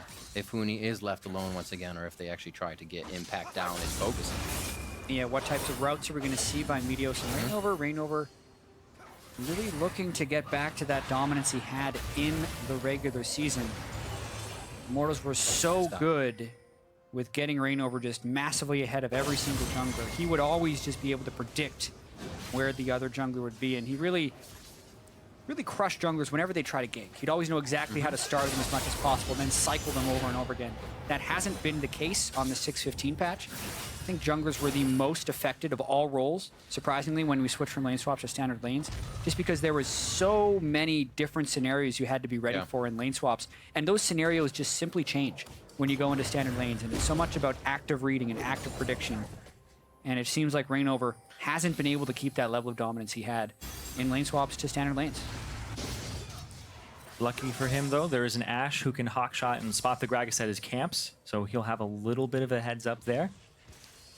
Definitely a little bit helpful, since he needs kind of that comfort, too. They have to reverse sweep if Immortals want to make Worlds, and he has been the pressured member in the early game from this entire Cloud9 team. It has been a warding effort from the pretty much every member, and Meteos is bullying him every moment he could. It seems that it would be a task as well. One game here, the team definitely has to come together. But we haven't seen the explosion we would expect out of any members of Immortals coming into this game. It seems like that pressure is kind of dragging them all down a bit, even though they still have that chance to come back. The reverse sweep against the reverse sweep Kings would definitely be something to see here. Already getting a lane pushed, giving themselves a little breathing room. WildTurtle may get himself back here. Looks like he's actually ran too far back, so he'll be staying for the long haul. Pushed up again to the top side turret, and not much of a lead there, or in the mid lane, because I think things may be even more calm here than we had in game 1 to start things off. Yeah, unlike game 2 as well, I don't feel like C9 has necessarily picked winning lanes early on. The Shen and the Yasuo can shove in faster than the Shen. Pobelter, especially once he gets some magic resist, is going to be able to do some good things against Malzahar, and the Ashe Braum versus the Ezreal Trundle isn't necessarily a favored matchup for C9 either. They're going to have to do some creative things to not fall behind Immortals here and get snowballed out of the game. Yeah, they're going to have some really creative fights using their tank line and playing it appropriately, because Immortals just have a lot of damage, and playing it appropriately. Here comes ReignOver from the back. Ooh, early exhaust. The flash is there, a pillar as well, but they may just be able to follow through with the damage. Sneaky holds the heal, makes sure he uses it when necessary, and he may actually have Adrian's number. The team as well puts himself in there as a meat wall, and there will be no follow-up kill. That's crazy. As soon as you get a gank, and you walk away with less HP on your support, and the same number of summoner spells blown. That's exactly it. You can actually consider that a failed gank. Yeah. Even though it looked like it could have been very effective, they just didn't have the burst onto the Trundle, very tanky. The exhaust actually goes on to ReignOver, as he's potentially dealing more damage than WildTurtle at that stage in the game. And what a great way to fight back for C9. That helps them stay in this one, because they have actually been losing the lane. It's a really good pillar from Smoothie, too. He knew that the stacks were coming onto him, so he pillared himself away from the 2 melee members that were going to stack it up immediately. He already blew his flash too. It's crazy that he made it out of that. And that was a repeat too. We saw that happen in game 1. ReignOver did the same thing when Meteos was at the top side playing on Zach, and they were able to walk away from that kill, kind of getting the exhaust out of them. So it puts up Cloud9. They have used the summoners. Will it be a repeat gank though? Because Turtle and Adrian also had to blow 3 of their own. Yeah, that means if Meteos wants to get bottom side and he can get in there without wards, it's incredibly effective as well. That puts both of those bottom lanes kind of on notice. And what's interesting is Sneaky has Arcane Chip. So he actually has the freedom, so to speak, to play a little bit more aggressive now. And he also has that flash too. It's the heal for WildTurtle. So WildTurtle doesn't have any mobility summoners left. Meteos would be a pretty clean gank for him. Huni starting to dominate ever so slowly that top lane as he's forcing Impact to consistently farm under the turret, just completely pushing the wave. Truly the only thing you can put against Impact here. He will outfarm, he will outpace, and do everything he can if that lane is even. So Huni knows he just has to keep it pushed up in his face. Trading back and forth, Impact can still deal a bit of damage here as Huni stepping a little too close to the fire. And you can tell that he's going for the wave clear as well because he's putting all of his points into Q as Yasuo. A lot of Yasuos will max E first, or even 3 points Q, 5 points E. But he's just trying to make sure that he can Q through multiple minions and just get those stacks and make sure that he's dealing a lot of damage from a range that is quite good using the Fervor. Yeah, it's also going to be tricky up against Impact, one of the original Shen players. Yeah. This is key champion back in 2013 in Worlds. And he, even though Shen's kit has changed, the skills you need to be a great Shen haven't really changed that much. You still need to time your taunt in the right spot. You need to have great timing on your stand united. That's something Impact has always been able to do. And right now, it's an Infernal Drake. It's incredibly important, and they know ReignOver is on it. They saw him go in there. Now everybody's hurt. Has to take the tunnel. Level 6s aren't hit for everybody just yet, actually just the support, so there is a lot of power to be thrown around here. Drake has not reset yet, so it's a few hits and a smite away. And ReignOver is so low. Huni and Impact are just sitting in the top lane, waiting to come in and help their team here if anything were to happen. They're farming it out very slowly, cautious of the fight. A pinch here by Immortals. Oh, there's the teleport from both teams. Meteos and ReignOver on the backside, forced in and out. And there's the hit. That's going to be Adrian going down along with ReignOver. Cloud9 getting pushed into their base. And this is Pobelter going hard on the Vlad. Impact's able to clean up kills on the backside, but I think it's going to be Immortals that come up big on this one as Cloud9 are trying to scatter from the dragon fight. And Meteos abandons the pit and delivers Impact on the other side of the wall. That was huge. The Shen had to burn a summoner to get back in. Both of them actually flashed back into the pit after that one, so a big misplay by Meteos right at the Drake. Not only do they lose the Infernal Drake, they also lose the fight. See that one again in just a second, but that's a facepalm moment. Definitely not as slow as I thought things would be in the beginning. You said Infernal Drake, and both teams knew it had to be taken as well. Not to mention the smite steal was for ReignOver, but right here, he has the Shen coming in, and he's a little bit afraid he's going to die, because the Shen shield gets burned right away, and he's like, oh no, I have to run.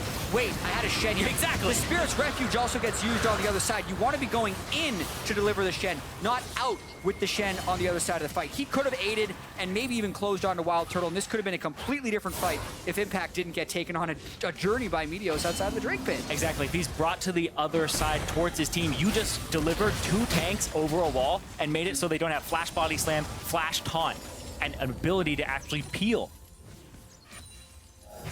Really unfortunate. But yeah, Immortals get so much out of that. Not only the Drake, but more kills and 1,000 gold lead already on top of that. And the kills are all in the right places too. They're not landing on supports or even junglers at this point. It's going to those damage dealers on Immortals. Back to the lanes. The one fight down. Seems like last game they were trying to break out of this, but Immortals still feels like they can grab an advantage here from getting back into it. Turtles CS up for the first time in this lane here, and they did get that dragon in their favor, so able to pick up a better early game than usual. We'll see if Immortals can carry this one through. Yeah, the question is how well can ReignOver punish as well. I'm really looking forward to Pobelter in this game. He's gotten the good start on Vladimir, and we already saw him going really aggressive in those fights. Right. That's the thing we remember. Pobelter in the kind of dragon fights, flashing over the wall, Tides of Blood to get a double kill or a triple kill. He is not afraid to do that. Yeah, and with the Cassiopeia ban and not coming through for Cloud9, because that is what gave Pobelter his first loss on Vladimir. He was 7-0 before that game 1. Nobody's screaming in your face when you jump in for the kill. I like this fight. It's a very long fight, but I don't know if Yasuo wins this. He's actually just baiting. I was thinking they're just doing this to kind of eat each other's HP, but ReignOver definitely had an idea of coming in for the kill. Beautiful. WildTurtle flashes after that. Glacier Fisher comes out. A good block or a good hit on concussive blows there. Stop him from going down. They're still going to want it. Very nice. Pillar denies him. It does deny him. Oh, he gets a shield. The ability to get away. Stand United comes through. Wow. But he might give up turret. United. It's going to probably cost them the first turret of the game. And as he can go back TP and back. save it. Oh, does it? TPing back. He only missed a few CS there, and obviously it was huge. They said, no, TP back. First brick is big. Just Chen things.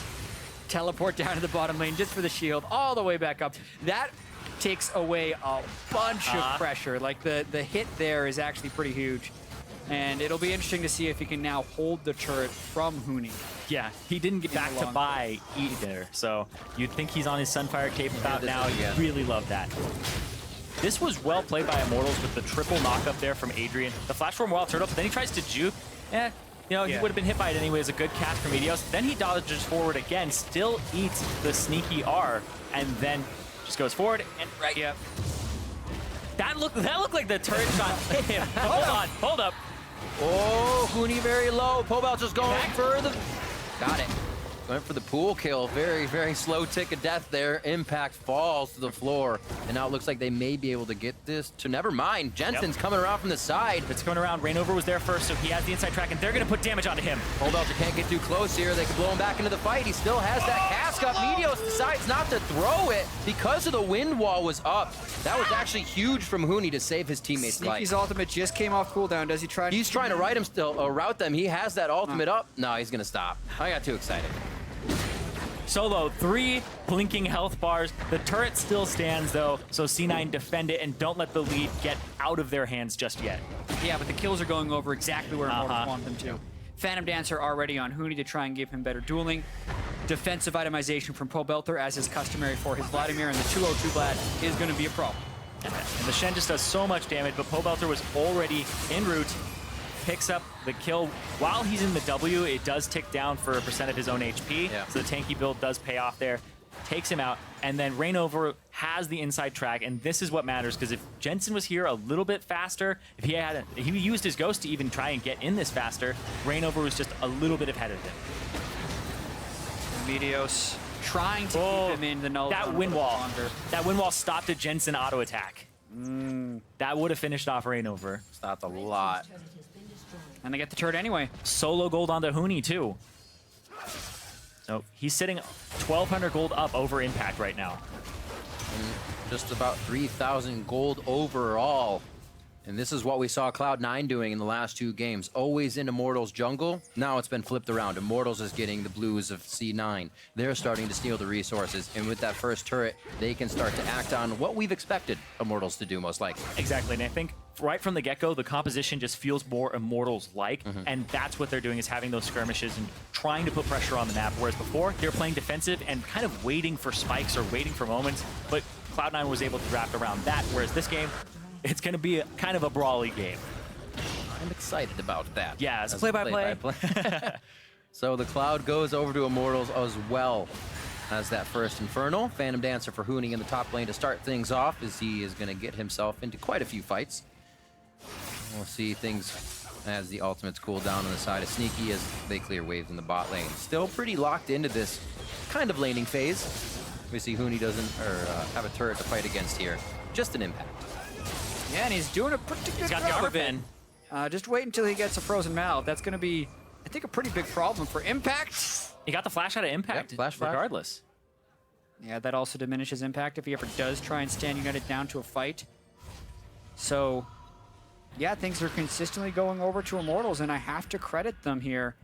After 2 pretty quick losses, 32 minutes, I believe, and 31 minutes in the next game, to change up their bans, get back to what they want to do. And what's interesting here is they still managed to pick a lot of CC in the bottom lane, which is something they haven't found the most success with since they've started doing it. But they stack it down there with WildTurtle and Adrian. They still do well in the laning phase, but they have Pobelter on Huni on very favorable matchups. Yeah, and they have a lot of ways to follow up here too. If you get a really good Braum ultimate, it's like Huni's going to jump in on that. Like he's going to be able to capitalize on that. So they still have combinations here.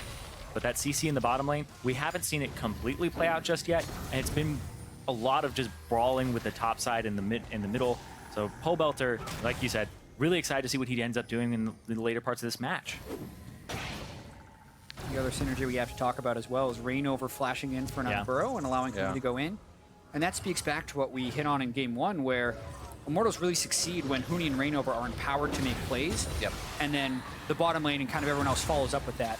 And they could very well do that with this. You Unburrow on someone who gets knocked up by Yasuo, that allows an Ashe Arrow to land or a Braum ultimate to then chain the knockup afterwards. And you can still allow ReignOver and Huni to be the playmakers and follow up well. And that's how I actually think it would even start, with that Ashe Arrow, because nobody else can step in to help block or you all get tornadoed. It's almost like you have to be set up for Huni here if you want to save that person that gets hit. Really great conditions that Immortals can set up for these fights. Cloud9 knows that they're staying spread. They don't want to see those. We're only 17 minutes in, and it seems like, as picked for the lanes, Immortals is being able to come out on top. So this is actually really cute that I'm noticing here from Huni. The wind wall will stop the Q from returning to Shen, so he can't W on himself. So he can't actually use the Spirit's Refuge because it blocks the blade. That really sucks for Shen. Yeah. That's unfortunate. Oh, man. Oh, Today I learned. First Rift Herald coming in here as well. That's going to go over to Huni. Yeah, that's why he's been wind walling backwards every time he goes in onto Shen. I'm like, he doesn't have a projectile. What's going on? He's blocking the blade. It's nice. He's getting another advantage here, too. We haven't seen a lot of Rift Heralds actually go down since 6:15. People are focused on turrets. Shows you just how much of a lead here. As you were saying, Jatt, Immortals is able to come out with shaken. No confidence, not at all. They're feeling great coming into this game. They know each game is new. Right now, they're in that best of 3 that they need to win. Meteos was in position to think about a dive, but the poke hadn't landed on Adrian or WildTurtle, so they call it off. And to speak about them being shaken or not, when they were coming back from the huddle, we're very close to them on stage when they're casting here, so I got to see Immortals grouped up. It was all smiles in their huddle. Like they were really excited about this upcoming game, perhaps because they felt like they had a great strategy coming into it, and they're going to let Huni play Yasuo, all these things coming together.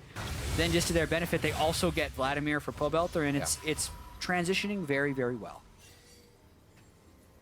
And they have their whole support staff on stage, too. And their sports psychologist. They were able to have a nice breaking chant, too. And it's got to feel good for fans of Immortals as well. I was saying earlier that that's any chance for either team to win a game in that 30 minutes, and now Immortals is showing that that is a possibility. They said to get that early game for themselves here, where Cloud9 has actually really heightened their game. Yeah, and Immortals with that advantage now in their early game. They already have one Infernal. There's another one on the table in 90 seconds. That's going to be what Immortals are going to be trying to look at here. Stopping them from being able to come back. Oh, look at that out of range as well. Just clips it on the side. Takes a few Huni still wants this. Many shots. Ooh, he tried to taunt him right back into the turret. Was just out of range of that as well. Yeah, now Huni gets to keep Impact all the way at his turret for pretty much the rest of the game because that Frozen Mallet is completed. Impact can't really go away from that safe area. And it's also an interesting conundrum, too, because if he's just stacking armor, if there's this Vladimir that he's going to eventually have to deal with, and oh boy. Oh, no pop-up. It's a good taunt, but the flash was blown there. This gives Immortals the top side, and whether or not they're still in laning phase in the bot, top is getting destroyed here. Movements are being made even without bottom lane of Immortals, which has been also winning this game. And C9 is always the ones reacting there. Jensen was stuck in the mid lane, but they might be going for a fight. Here's Jensen. Meteos flashed to put himself right in the front, threw out the cast, and it looks like they are going to be able to get Huni down here as they put enough resources towards the top side. Yeah, but that means the bottom side only has an AD carry, no support there, and this turret, I'm checking in on it right now, it's pretty much full HP, so it is going to be a lot of work to actually take it down.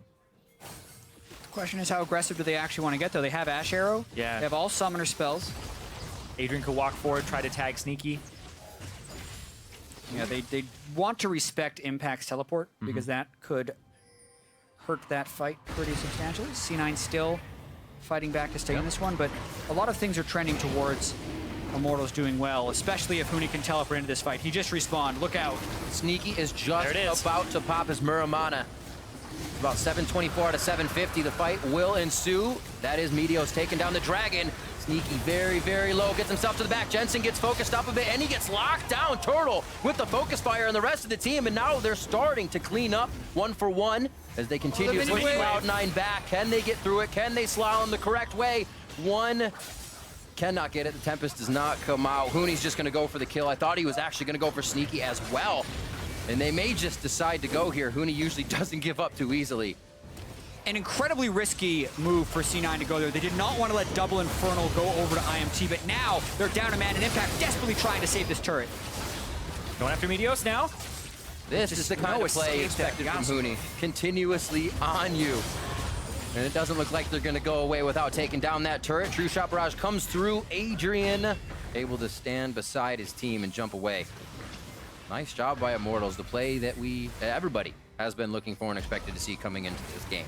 And we've been talking about how this looks like more of an Immortals type composition. That's more of an Immortals type fight there, where you try to get something off of them, they start flanking you, and then they have all these damage dealers coming in from different angles. And ReignOver, not picked off before the fight, definitely helps. Gets in there, flashes, goes after Meteos. So now he's got to tunnel back in, didn't use it originally. Jensen gets hit by an arrow, interrupted. They use so much on him, even the last breath, and they take out Jensen immediately when Sneaky was already getting chunked out on the side. And pretty much as soon as C9 got that Drake, they were trying their best to run away. I think they actually did a pretty good job of it, only suffering that one casualty on the Jensen as he was trying to lock up the Vladimir. But then they overstayed at the mid lane turret, which helps Immortals extend their advantage. Yeah, exactly. And these are, like, this is a 2-threat composition from Cloud9, and if they throw everything at Jensen, Sneaky, that Ezreal, well, he's still not that same type of hyper carry, AD carry that, you know, you would usually have on a composition that is 2 threats and have somebody that would need protection from the Shen. So they're throwing everything at Jensen, trying to get him off the field, just so that they only have one person to kind of be conscious of or deal with. And another thing on that is, like, the kills haven't even been going to the right people on Cloud9. It's Meteos, who already has a Guardian Angel because he's 3-1-2, and he's been getting a lot of those kills in those last hits. Yeah, I'm a little surprised that Pobelter hasn't gone for a QSS for his third item. He's already working towards the Zoni's Hourglass, but if they did that, and they had the QSS on both the Yasuo and the Vladimir, I feel like they would do a pretty good thing to nullify Jensen. Expect to see it eventually? Yeah, there's already one onto Huni for both the Shen taunt and also the ultimate from Jensen, and that's going to be that bottom turret going down. There's just so much pressure here. You see Huni on the top side, doesn't even have a global, and he's still trying to pressure this because he knows if Impact leaves, the turret's his. Immortals has created so much pressure in this game, they could probably even make a few mistakes here and still be on the side of Cloud9, giving themselves a lot of room with about a 6,000 gold lead. Even more than the 3K we saw Cloud9 having over Immortals last game at this point in time. Immortals really putting their foot down and trying to find that confidence that brought them to this position, that brought them to pretty much perfect records in each split. It's been lacking in the playoffs, and they're finally able to find a bit of it here. And their solo laners are 2,000 gold ahead each on Immortals, both Pobelter and Huni. And these are 2 champions that you don't want to have that far ahead of you. Yeah. Because even having just one ahead is usually a death sentence for a team, but having both ahead is very difficult to deal with in these team fights. It's exactly where you want your gold leads as well. The 3 biggest advantages on their team are top, mid, and AD.